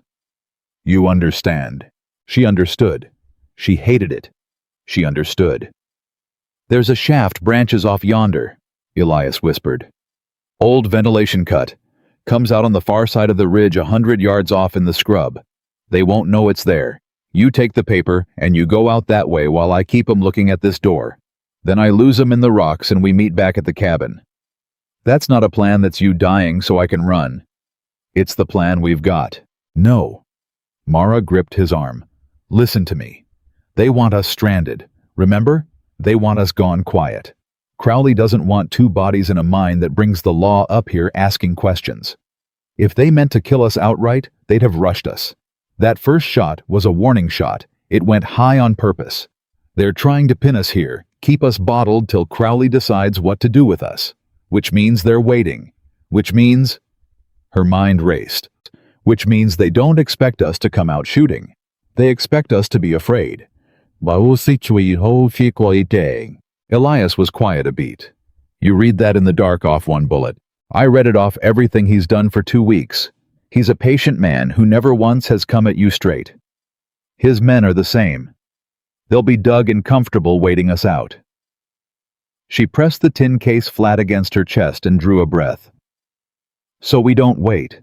We come out where they don't expect from the direction they don't expect, and we make more noise and more trouble than two people ever should. You said the ventilation shaft comes out behind them, 100 yards behind on the far slope. Then that's not my escape route, Mr. Boone. Her eyes had adjusted enough now to find his in the dark. That's our attack. She would remember all her life the moment Elias Boone realized the woman he'd pulled out of the dust was going to help him fight. They went out the ventilation shaft together. It was a filthy crawl, 100 feet of stooped agony through cold stone.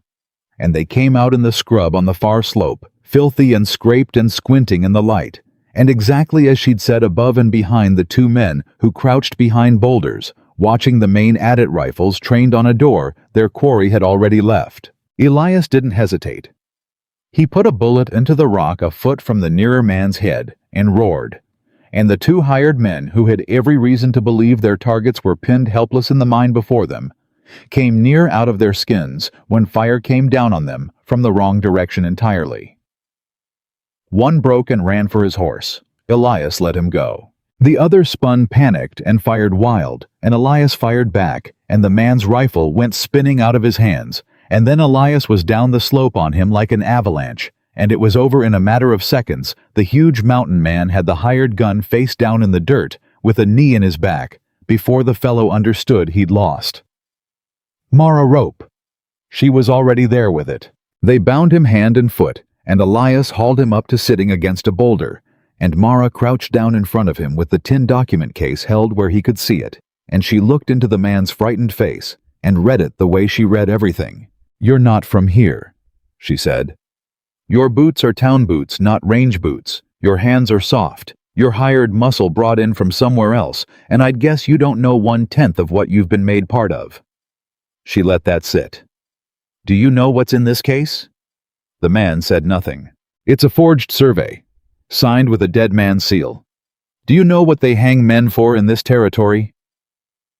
She tilted her head. Forgery of a government document is one. Fraud is another. And conspiracy, that's the one that catches all the little fish along with the big one. Every man who fired a shot up here today is part of a conspiracy to defraud, and when this case reaches the circuit judge, the big fish is going to give up every little fish he can to save his own neck. That's what rich men do. They spend the men who worked for them like they spend everything else. She leaned in. So here's the only question that matters for you. Do you want to be a man who confessed and helped, or a man Crowley hangs alongside himself to look cooperative? The hired man's throat worked. He was young, she saw. Younger than Elias, scared under the hardness. I never signed nothing, he said. I just did what the foreman said. Cut a fence. Move some water. Scare off a squatter. His eyes flicked to Elias. Wasn't told about no children up here. I swear it. When Dobbs put that note about the children on your barn post, I told him it weren't right. I got a little girl my own self back home. His name's Dobbs, Mara said quietly, filing it. Crowley's man.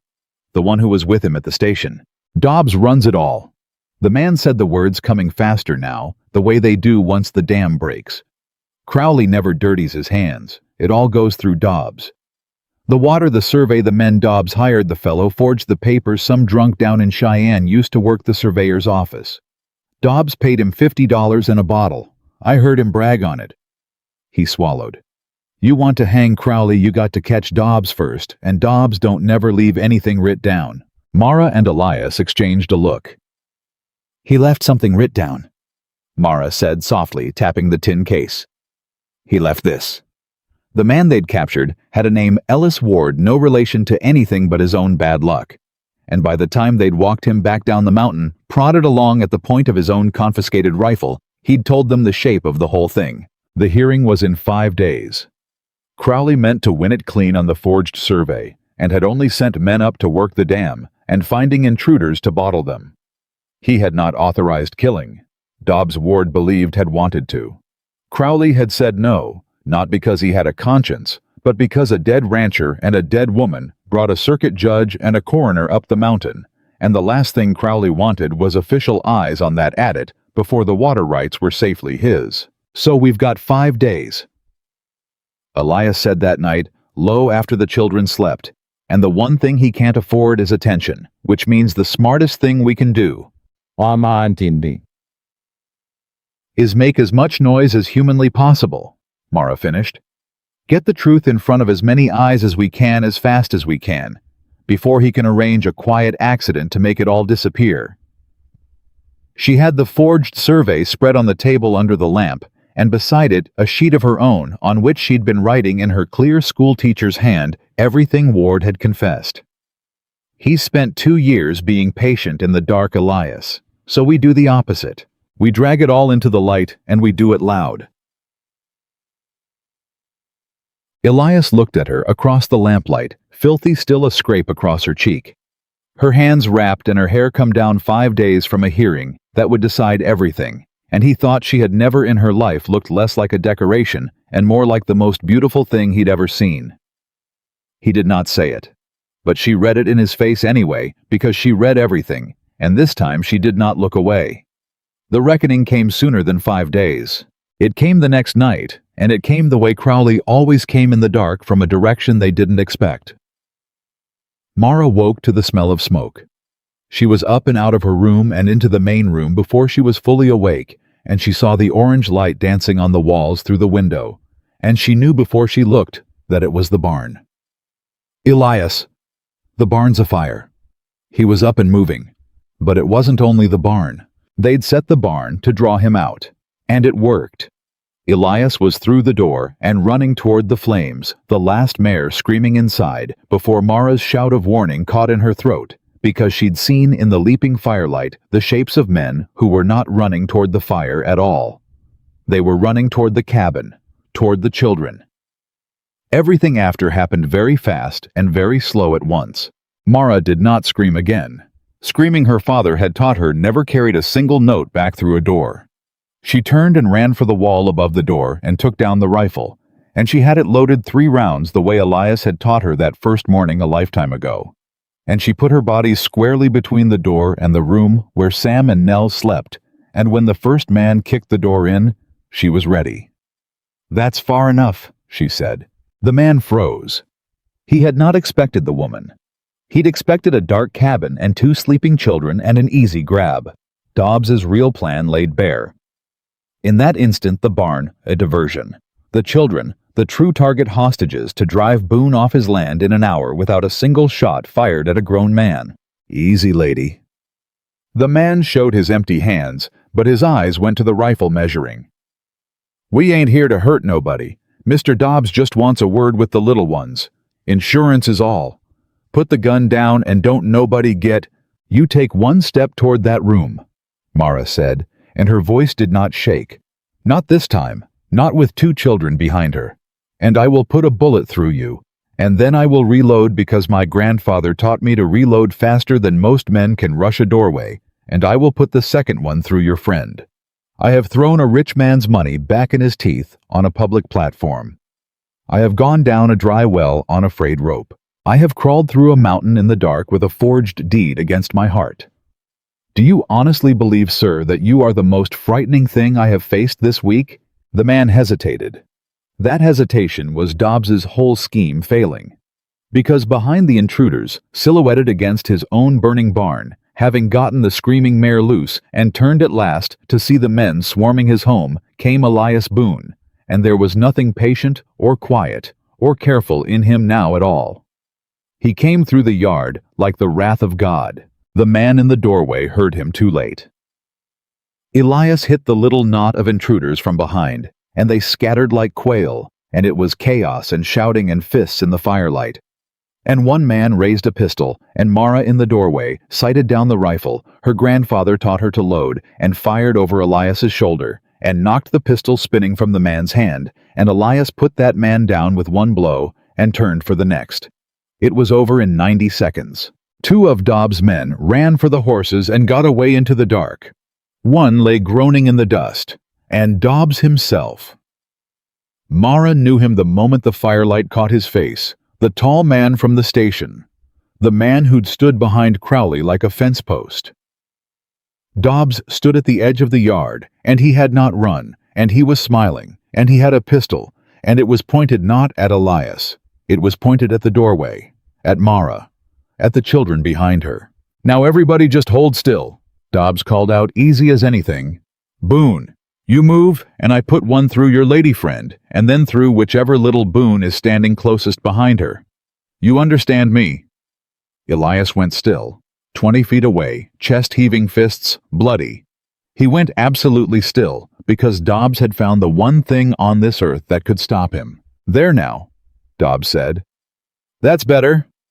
He kept the pistol level on Mara and did not so much as glance at Elias. "Miss Whitfield, is it I remember you? The scullery girl from the platform. Mr. Crowley was right about you. You've been nothing but trouble since you stepped off that train. Now, I understand you folks went up to the diggings today. I understand you took something out of there that don't belong to you. And I understand," his smile widened, "that a smart woman like you knows exactly how this goes. You bring me that tin case right now, nice and slow, and maybe these children see morning." Mara did not lower the rifle, but she could not fire. He knew it, and she knew it. Her 3 rounds were spent to 2, and if she moved, he'd fire, and even if she got him, he might get her, and behind her in the dark were Sam and Nell awake. Now she could hear them, Nell's small, terrified breathing. The whole world balanced on the point of Dobbs' pistol. "The case," Dobbs said. "Now." And Mara Whitfield, who read faces the way other people read the weather, looked at Dobbs' face across the fire-lit yard, and she saw the flaw in it, the one thing his kind never accounted for, and she made the most dangerous wager of her life. "You won't shoot," she said. Dobbs' smile flickered. "Try me. You won't shoot, and I'll tell you exactly why." She kept her voice level and clear, the schoolteacher's voice, the tea-serving voice, the voice that had never once carried her fear back through a door. "Because Silas Crowley told you no bodies, didn't he? A dead rancher, a dead woman, dead children on this mountain that brings a circuit judge and a coroner and federal marshals up that road, and the very first thing they'd do is search that mine, and the second thing they'd do is find your dam and your diverted water and every bit of the crime you've spent 2 years hiding. Crowley would rather lose the water than hang. And you, Mr. Dobbs, you're smart enough to know he'd hand you to the judge in a heartbeat to save his own neck. So no, you won't shoot, because a dead body up here is the one thing your whole scheme cannot survive." She took one step forward, the rifle steady into the muzzle of his gun. "You've got a pistol pointed at me, and it's empty of everything but bluff, and we both know it." The yard held its breath. Dobbs' face worked. She watched the calculation run behind his eyes, watched him weigh it, hate it, and find it true. His thumb was on the hammer. She saw it. For one endless second, she truly did not know if she had read him right or read him into her own grave. Then behind Dobbs, a small, hard voice said, "You leave my papa alone." And Sam, who had slipped out the back window while every eye was on the standoff, who had crept around the burning barn on his own 5-year-old bravery, Sam swung the heavy iron skillet from the porch with both hands, and everything he had straight into the back of Dobbs' knee. Dobbs buckled. The pistol went off into the dirt, and Elias Boone crossed 20 feet of fire-lit yard in the time it takes a heart to beat once, and Dobbs never got up again. Later, they would bind Dobbs and Ward and the groaning third man together, and Elias would stand guard over them while Mara held both trembling children in her lap by the dying light of the burned barn, and Sam would not stop shaking, and Nell would not stop crying, and Mara would rock them both and murmur the low tune her mother once hummed over and over until the shaking eased. "You could have been killed," Elias said, hoarse, kneeling beside them, one arm around all three. "You stood in a doorway and dared a man to shoot you. You bet your life on reading his face." "I bet it on Crowley being a coward," Mara said, exhausted, "and on you being close." She looked down at Sam, at the boy who'd swung a skillet at a killer. "And I bet it apparently on the bravest 5-year-old in the Wyoming Territory." Sam hiccuped against her shoulder. "I hit him real hard." "You hit him," Mara said, and pressed her lips to his hair, harder than any grown man could have. "And you're never ever to do anything so brave and so foolish again, do you hear me? My heart cannot take it." Elias looked at the three of them, his son, his daughter, and the woman. A rich man had thrown into the dust all of them alive, all of them his, whatever the word for it was. And then he looked out at the bound men, and the burned barn, and the tin case sitting safe on the table through the window, the forgery and the noose, and the whole truth of it, waiting for daylight. 4 days to the hearing, he said quietly. We've got the paper. We've got Ward's confession. We've got Dobbs himself caught red-handed with a pistol on children. That's enough to bring the law up here, not send us begging down to it. He stood, and there was something new and settled in him, a man who had stopped being patient. At dawn I ride for the county seat. Not Gospel Creek Crowley owns Gospel Creek, the county seat where the circuit judge sits.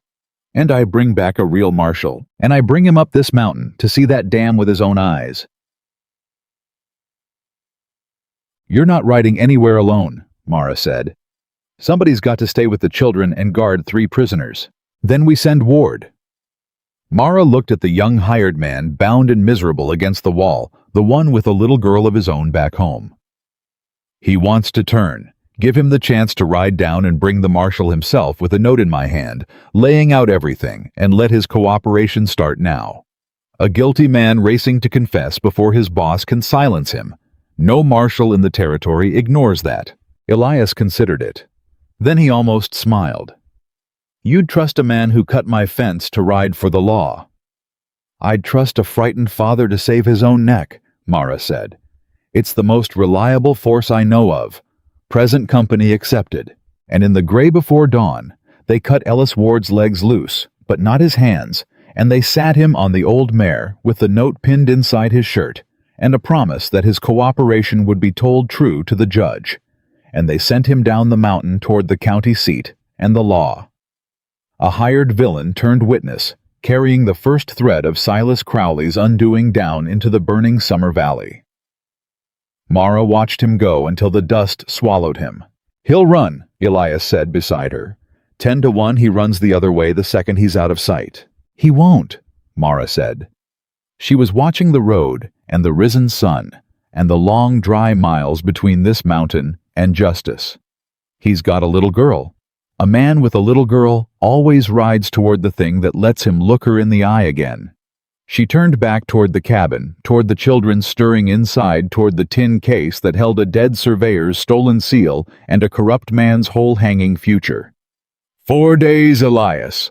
4 days, and the truth comes down off this mountain, whether Crowley wants it to or not. Behind them, the ruined barn still smoked against the morning, and the last mare-cropped grass in the yard. And somewhere far below, a young man with a guilty heart and a daughter's face in his mind rode hard toward the law with the first true word anyone had ever carried against Silas Crowley. Ward did not run the other way. He rode 2 days and part of a night, and on the second afternoon he came back up the mountain with his hands free and a federal marshal beside him, a lean, gray, unhurried man named Coy Prentice, who had ridden circuit in 3 territories and had a way of looking at a thing until it confessed. Mara saw them first from the porch, and her heart near stopped until she counted the badge on the second rider's coat. He came back, she said. Elias, he came back and he brought the law. Ward slid off the mare, looking 10 years older than when he'd left. Told you I'd do it, he said, not quite meeting anyone's eye. Marshall wanted to hear it from me the whole ride. I told him all of it. Every bit. He swallowed. Reckon I'll hang some for my part. But I told him true.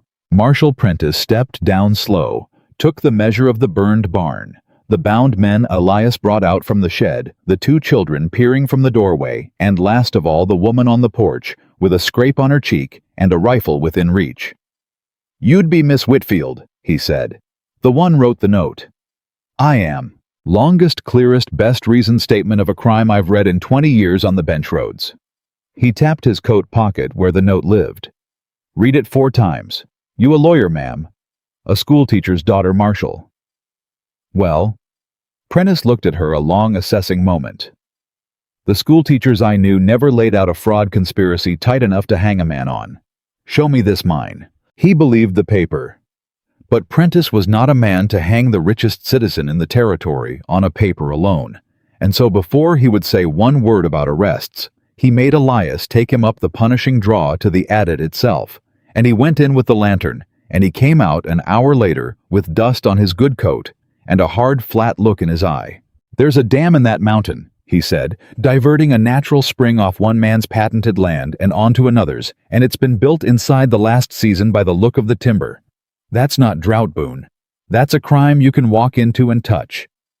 He turned to Mara. "And your dead surveyor, Harlan Voss." I knew Voss. Rode with him one summer. He did freeze out past the Divide winter of '80. I helped carry what the wolves left of him. His jaw tightened. "Any man used Harlan's seal to steal water 2 years after I buried him is going to answer to me personal." That was the moment Mara knew they'd won. Not the paper, not the dam. This a lawman with a dead friend's name to avenge standing on their mountain angry. "There's a hearing in Gospel Creek," she said, "day after tomorrow. Crowley means to make the theft legal in front of a judge who doesn't know the survey's forged." "Is there now?" Prentice almost smiled, and it was not a pleasant thing to see. "Then I reckon I'll attend."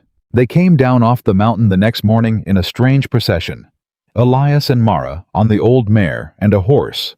The marshal had brought the children riding double before them, the marshal ahead and behind, roped together, and sullen Dobbs and the 2 hired men prisoners bound for the county jail. Ward rode free, but close, a witness now, not a captive. Gospel Creek saw them coming a long way off. By the time they reached the main street, the word had run ahead of them, and the town that had watched Mara Whitfield humiliated on a train platform 2 weeks before now lined the boardwalks to watch her ride back in with a federal marshal at her side and the man who'd shamed her about to be brought low. She sat straight in the saddle and looked at none of them. But she felt their eyes, and she remembered every face that had laughed. They put the prisoners in the jail.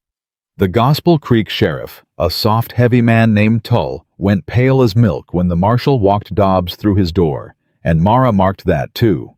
Filed it the sheriff's fear, and then there was nothing to do but wait for the hearing in the morning, and Elias found them 2 rooms at the boarding house and paid for them, and Mara did not miss the significance of a poor man spending hard coin, so that she and the children need not sleep rough in the town that had scorned her. That night Crowley made his last move. He did not come himself. Men like Crowley never came themselves.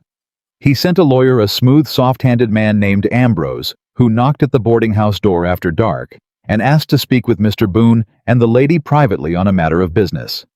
Elias would have shut the door in his face. Mara let him in. "Say it," she said. "Whatever he sent you to say." Ambrose smiled the smile of a man who had bought and sold people his whole life. "Mr. Crowley wishes to express his regret at the recent unpleasantness. He's a reasonable man. He'd like to make things right." He set a leather folio on the table and opened it, and inside was money. More money than Elias Boone had seen in his life, more than the ranch was worth 3 times over. "He'll purchase the mountain property at this figure. Generous, you'll agree. In exchange, the water dispute is settled quietly between gentlemen. The misunderstanding at the mine is forgotten.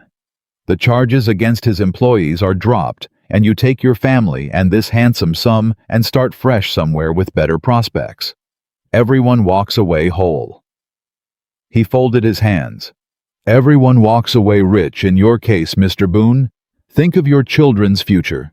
The word children was a mistake, and Mara watched Elias's face go dangerous, and she put her hand lightly on his arm before he could speak, and she answered instead. He's frightened, she said. Ambrose blinked. I beg your pardon. Silas Crowley is terrified. Mara looked at the money without touching it, without so much as leaning toward it.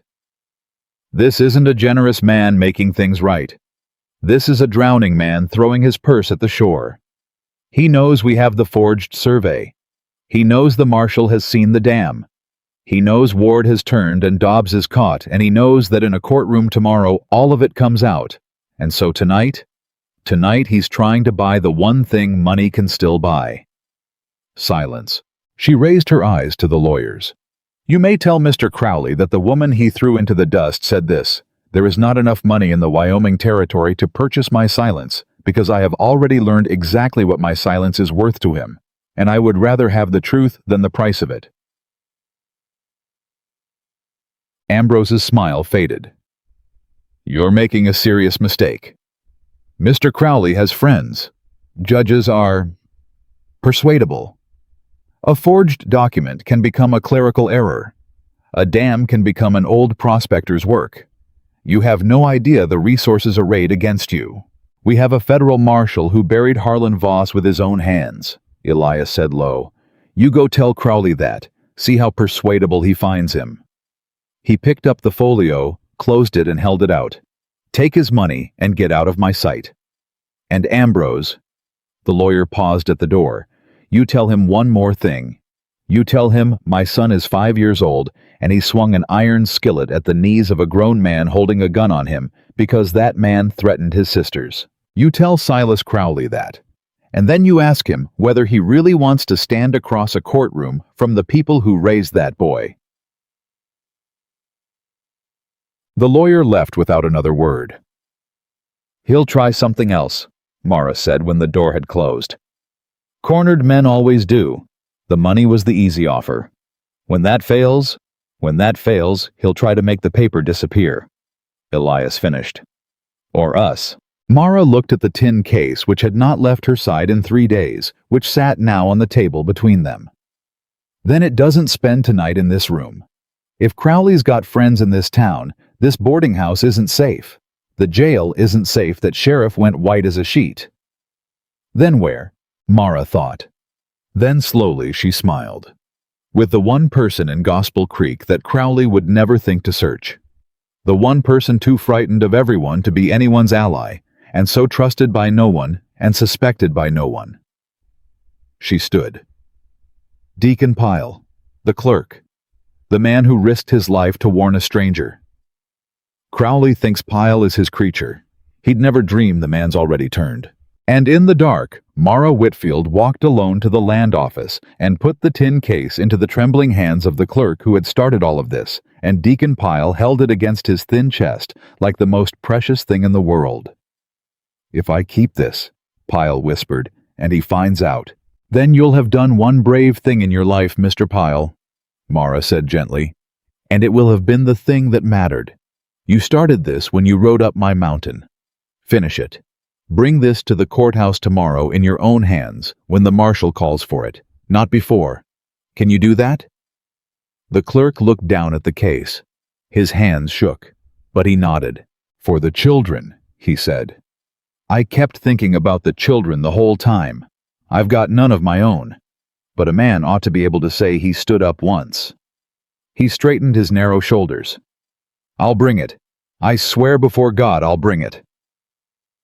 The courthouse was packed to the walls the next morning. The whole territory had heard. Ranchers who'd lost stock to the drought townsfolk, who'd smelled a scandal, the curious and the cruel, and the merely hungry for a show. They filled every bench and lined every wall. And among them sat Silas Crowley, in a fine suit, calm as a Sunday morning. Because Silas Crowley did not yet know that his lawyer's money had been refused, or that the survey he thought locked in his own house had a twin, or that the clerk he trusted sat in the back with a tin case under his coat. The circuit judge was an old man named Harmon, dry and impatient and honest, which Crowley had counted on being able to fool. Crowley's lawyer opened smooth as silk. He laid out the water rights claim. He produced the forged survey with Voss's seal. He argued established use prior right, the letter of the territorial law. He painted Elias Boone as a squatter clinging to land whose water rightfully flowed to Mr. Crowley's improvements. And he painted Mara. She felt the whole room turned to look as a woman of no standing, jilted and bitter, who had attached herself to Boone out of spite. And who, Ambrose finished, does the defendant offer to contest a survey bearing the seal of the territorial surveyor himself, a mountain horsebreaker, and a woman off a train with no husband, no property, and no reason to be believed? He sat. Judge Harmon looked over his spectacles at Elias. "You've got counsel, Mr. Boone." "No, sir." "You've got anything at all to say against a sealed government survey?" And Elias Boone stood up, hat in his two hands, in a courtroom full of people who'd laughed at the woman he'd brought down off his mountain, and he said, "No, sir, I'm just a horsebreaker. I don't know the law and I can't argue a paper." He turned. "But she can. And I'd ask the court to hear her on account of she's the smartest person in this room and the bravest, and everything true that's about to be said. She's the one who found it out." The room murmured. Ambrose was on his feet, objecting that the woman had no standing, and Judge Harmon banged his gavel, and into that noise, a dry, unhurried voice spoke from the back of the room. "She's got standing with me, Judge." And Marshal Coy Prentice walked up the center aisle, and the courtroom went dead silent, and Crowley's calm cracked for the first time. "Federal Marshal, Your Honor," Prentice said, showing the badge. "I've spent 3 days on this matter, and I'd take it as a personal favor if the court let the lady speak. She's going to say some things, and then I'm going to prove every one of them true." Judge Harmon looked from the marshal to the lawyer to the woman rising slowly from the bench, and he was an honest man, and honest men know the smell of a thing gone wrong. "The court will hear Miss Whitfield," he said. Mara stood. She did not raise her voice. She had learned long ago that a raised voice never carried a single note through a closed door, and that the truth spoken quietly makes a room lean in to hear it. "The survey Mr. Crowley has entered into evidence," she said, "bears the seal of Harlan Voss, territorial surveyor, and is dated the year 1881. She let it sit.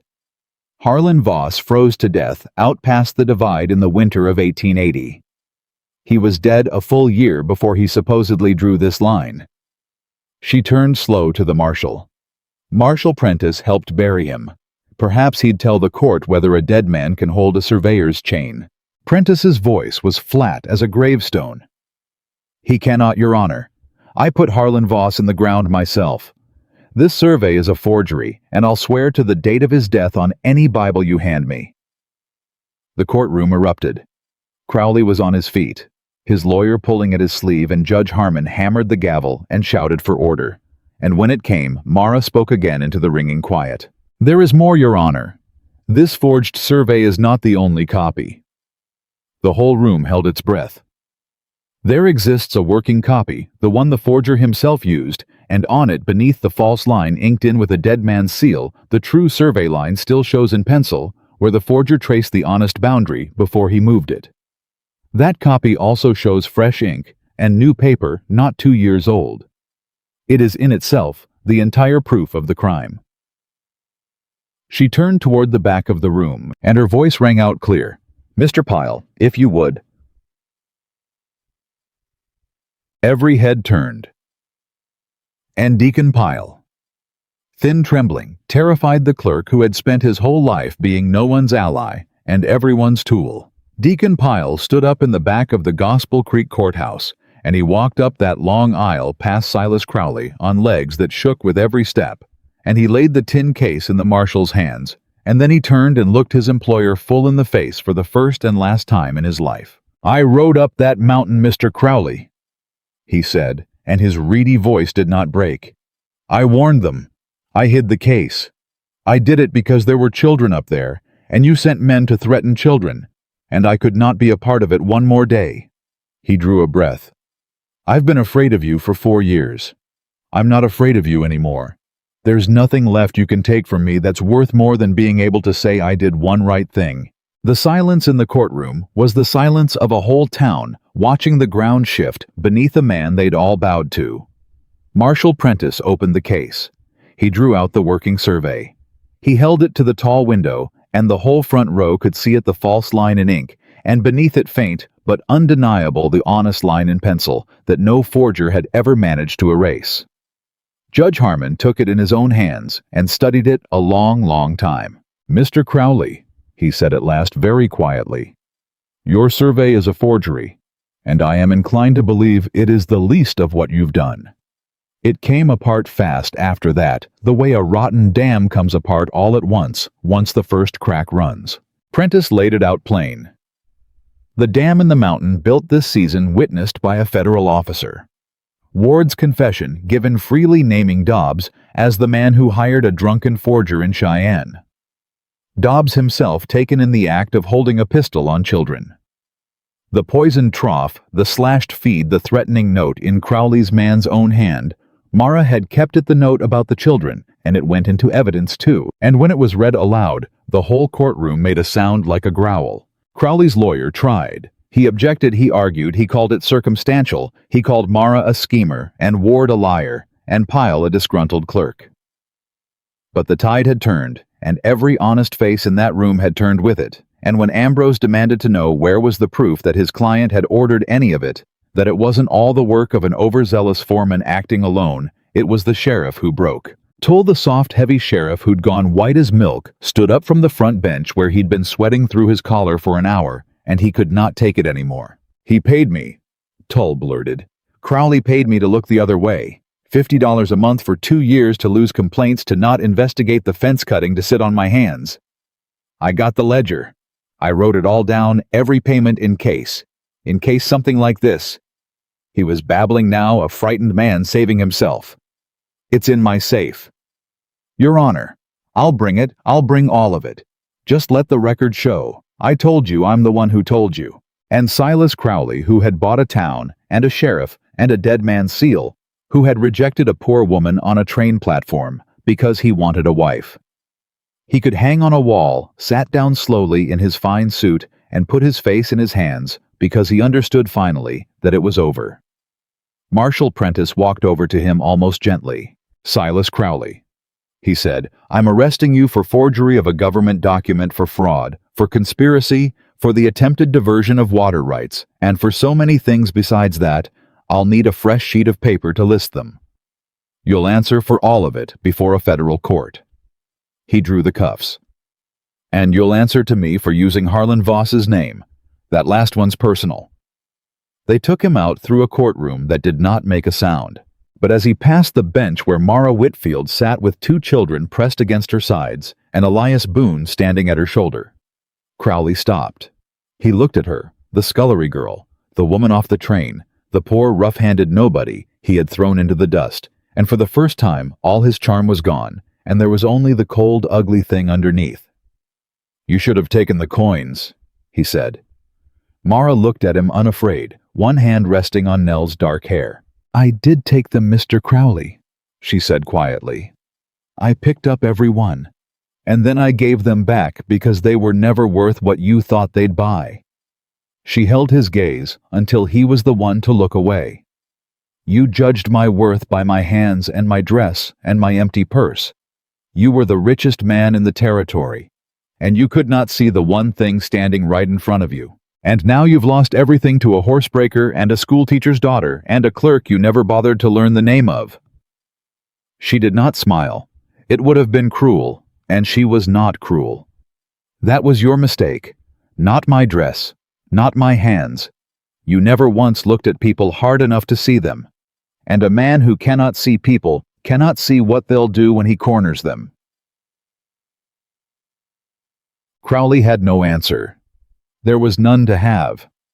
The marshal led him out into the summer street, and the crowd parted for them, and the door of the Gospel Creek courthouse swung shut behind the man who had owned them all.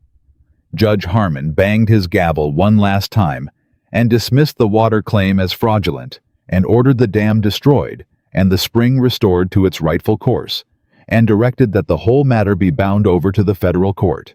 And it was, as they say, over. Except it was not over quite, because when the crowd began to pour out into the street, buzzing, marveling, the same townspeople who had laughed at Mara on the platform now pressed toward her, wanting to shake her hand, to say they'd known all along.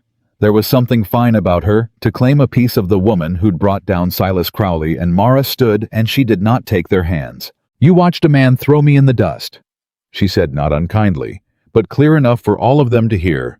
"And not one of you spoke a word. I don't hold it against you. Fear is a heavy thing, and Crowley made you all afraid. But I'll not stand here and be praised by the same mouths that laughed. I'd rather you remember what it felt like to say nothing, and I'd rather the next time you see someone thrown down in the dust, you remember it hard enough to step forward." She gathered the children. "That's all? That's the only thing worth taking from today." And the crowd went quiet and ashamed, which was more honest than their applause would have been. Outside in the hard, bright light of the summer street, Ellis Ward stood waiting by the horses, hat in his hands, not sure if he was free or bound. "Marshall says my turning witness counts for a great deal," he said to Elias Lowe. "Says I'll answer for the fence cutting, but the forgery and the rest fall on Dobbs and Crowley, not me. Says I might see the inside of a jail a short while and then walk free." He swallowed. "I got a little girl. I'd like to get home to her and never do a low thing like this again as long as I live." Elias looked at the young man who'd cut his fence and then ridden 2 days to bring the law. He put out his hand. "You did a wrong thing," Elias said. "And then you did a right one, and you did the right one when it was hard and it cost you. That's the whole of a man, Ward. Not that he never falls, that he gets up facing the right direction." They shook. "Go home to your girl." And Deacon Pyle, the clerk, stood a little apart, still trembling faintly, still not quite believing what he'd done, and it was Nell, small, quiet Nell, who walked over to him and took his shaking hand in both her small ones and looked up at him and said, "You were brave. My papa says being scared and doing it anyway is the bravest kind there is." And the clerk, who had spent his whole life being no one, bent down and wept right there in the street, because a child had called him brave. They left Gospel Creek that afternoon. They rode up out of the valley the same way they'd come down the mountain, rising blue and enormous ahead of them. But everything was different now. The tin case was empty. Its work was done, its contents bound for the federal court. The water would run again. The man who'd hunted them was in irons. And the woman a rich man had thrown into the dust rode up the mountain road with a child asleep against her chest, and another nodding behind her, and a quiet man beside her who kept looking over at her like he still couldn't believe she was real. "You didn't take their hands," Elias said after a long while. "Back there. The whole town wanting to praise you, and you turned them down flat." "I didn't come out here to be admired, Elias." Mara shifted the sleeping Nell higher against her shoulder. "I came out here because a man promised to marry me, and then threw me away. And what I found up your mountain was worth more than any admiration a town like that could give." She looked over at him. "I found out what I'm made of. That's a thing a person can only learn by being tested, and God knows this summer tested me down to the bone." "And what are you made of, Miss Whitfield?" Elias asked it quiet, almost afraid of the answer. "Now that you know." Mara looked ahead up the road toward the ranch and the burned barn they'd have to rebuild, and the spring that would run clear again, and the whole hard, beautiful life that waited up there. "Something that doesn't wash off," she said. "Turns out I'm made of something that doesn't wash off no matter how much dust a man throws." And Elias Boone laughed that rusty laugh gone smooth now with use, and up ahead the mountain caught the long gold light of the summer evening, and the four of them rode home. The rebuilding started the very next morning, and it was Mara who called the neighbors. She wrote the letters herself in her clear schoolteacher's hand to every rancher in the 3 valleys, whose stock had been dying for want of water all summer, and she sent them down with Ward on his way home. The letters said one thing plain: the spring that Crowley had stolen was flowing again, and Elias Boone meant to keep it open to the whole valley free forever, and any man who wanted to help raise a burned barn was welcome to come do it. Elias had not been sure. "They didn't lift a finger while Crowley bled us," he'd said. "Why would they come now?" "Because now it's safe to be decent. Mara had answered. Most people aren't wicked, Elias. They're just afraid. Take the fear away and you'd be surprised how many of them remember their neighbors. 11 wagons came up the mountain the following week. They came from valleys Elias had never set foot in, ranchers who'd watered their dying cattle at his restored spring and wanted to say thank you, the only way frontier men knew how, with their hands and their backs and a day's hard work. They raised the barn frame in a single morning, 20 men swarming the timbers, and the women came too and filled the yard with cook fires, and the children ran wild with Sam and Nell. And by evening there stood a barn better than the one that burned, and the smell of the burning was finally gone. Mara stood on the porch watching it, and she did not cry, but it was a near thing. An old rancher named Halloran came up beside her, hat in hand. "Ma'am," he said, "my herd would have been bones by August. My boys' herd too, and my brother's down in the far valley. That water saved 3 families I know of, and I don't know how many I don't." He turned his hat in his hands. "I heard what you said in the courthouse, about how nobody stepped forward. I was one of them, didn't?" He met her eyes. "I'm stepping forward now. Little late. But I'm here." "That's all anyone can do, Mr. Halloran," Mara said gently. "Step forward when you finally can. It counts. It always counts."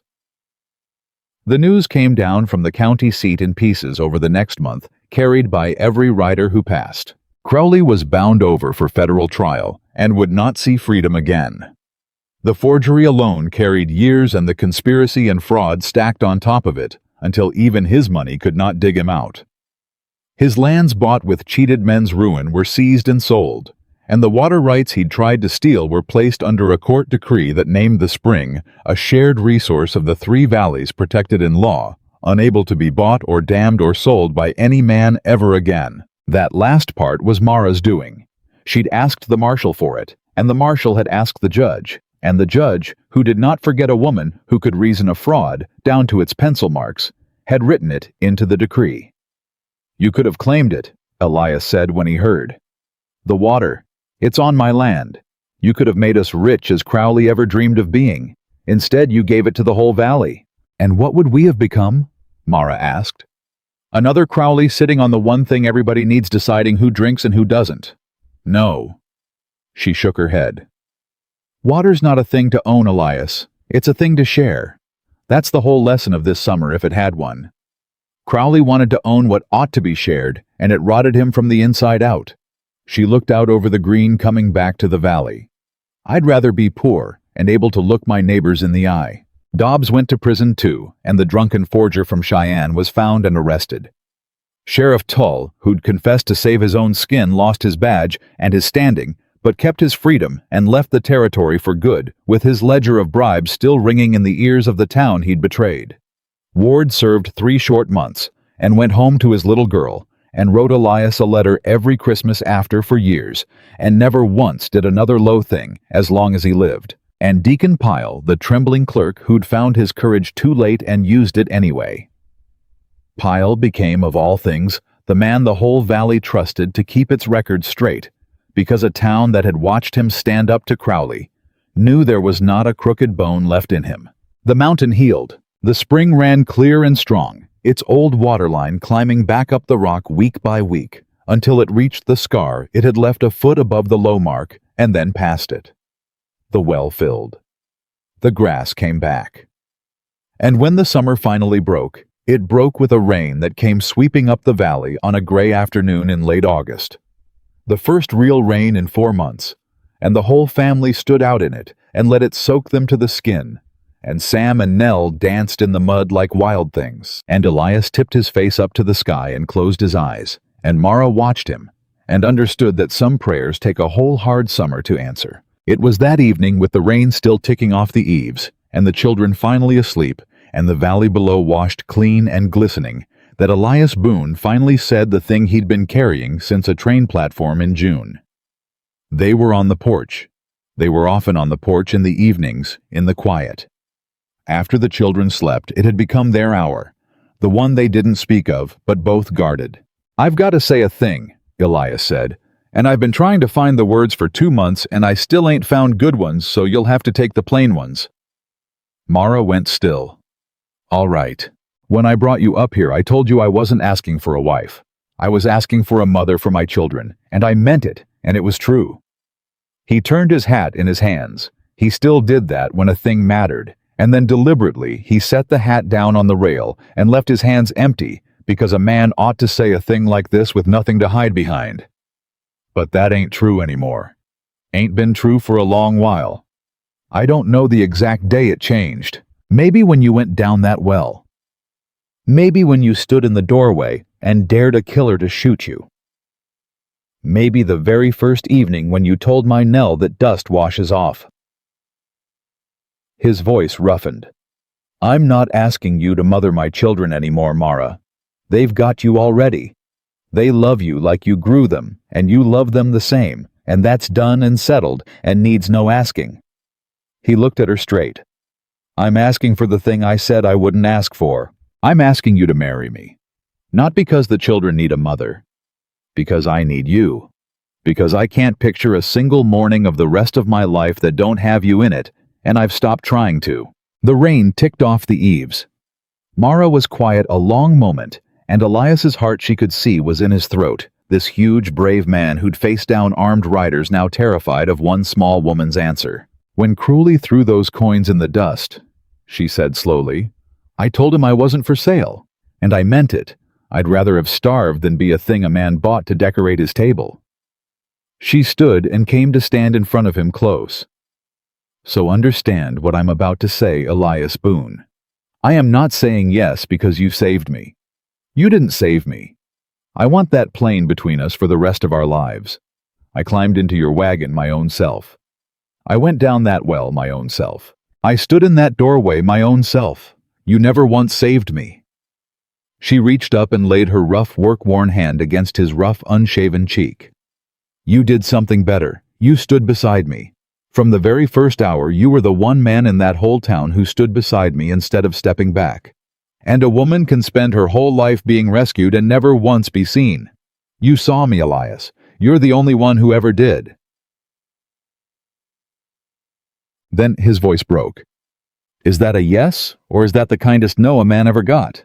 And Mara Whitfield, who had come west to be a decoration and been thrown in the dust for having working hands, who had gone down a dry well and crawled through a dark mountain and stared down a killer over the heads of 2 sleeping children, who had brought the richest man in the territory to his knees with nothing but her wits and her nerve and her refusal to be made small.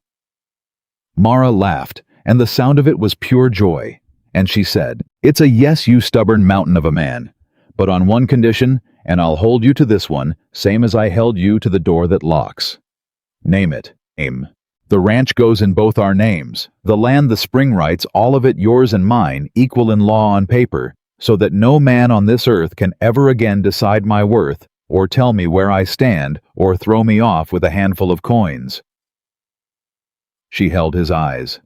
"Not because I don't trust you. I trust you more than I've trusted any living soul.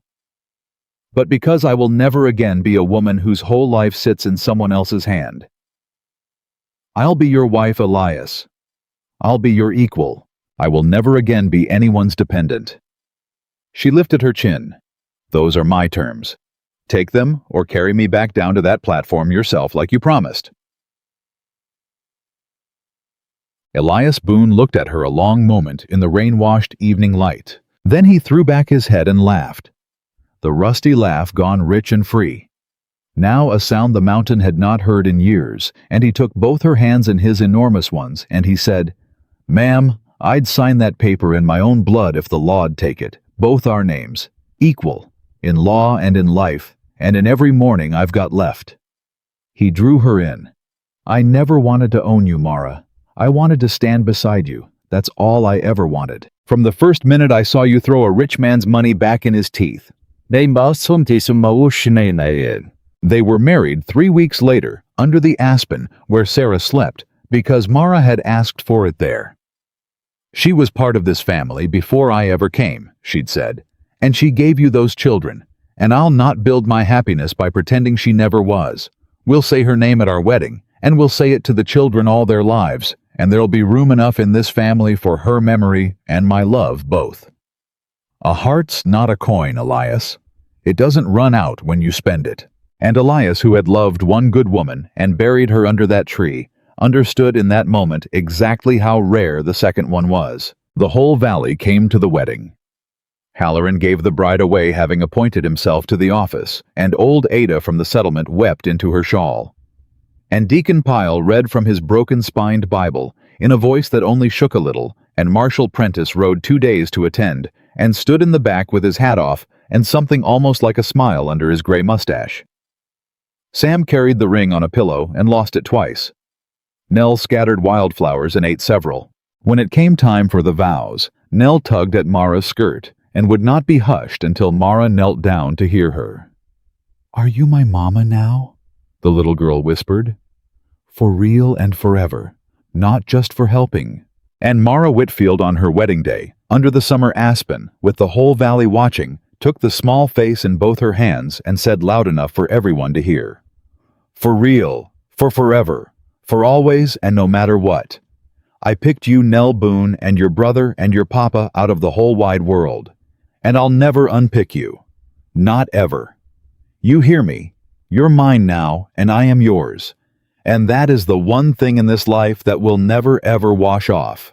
Nell threw her arms around her neck, and Sam barreled into them both, and Elias gathered the whole tangle of them up in his arms, the way he had that first terrible morning by the well, and the valley cheered, and somewhere overhead the aspen leaves turned silver in the summer wind, like they were applauding too. Years later, many years, when Sam had a spread of his own down valley, and Nell had grown into a tall, clear-eyed woman who read faces the way her mother had taught her when the spring still ran free for everyone. And Crowley was a story parents told their children about what greed does to a man. Years later, a young woman would come through the valley on the stage alone, poor cast off by someone who'd promised her better, sitting in the dust of the station with nowhere left to go. And Mara Boone, gray now, but straight-backed, still would be the one to cross that platform and kneel down beside her and take her hand. Because she had never forgotten what it was to be the one in the dust. And she had never forgotten that the whole of her life had turned on one man choosing to step forward when everyone else stepped back. "Get up now," she'd say to the girl gently, the way no one had said it to her until Elias did. "Get up out of that dust. I know exactly how heavy it feels. But I'll tell you the truest thing I know, and it's the thing that carried me through the hardest summer of my life." She'd help the girl to her feet. A person's worth is never ever decided by the one who throws them away. It's decided by what they choose to build after they've been left behind. And child, she'd smile, you have no idea yet how much you're about to build. That was the truth Mara Whitfield learned in the summer dust of Wyoming, and it was the truth she lived by every day of the long, full, love-crowded life that followed. That no man's rejection can measure a soul, that worth is not given, but proven. And that the ones who are thrown down in the dust are so often the very ones who rise to build something 100 times finer than anything their betrayers ever dreamed. And Mara Boone, who had arrived with one suitcase and no coins, and not a single friend, built exactly that, and knew to the last day of her life that she had been worth every bit of it all along.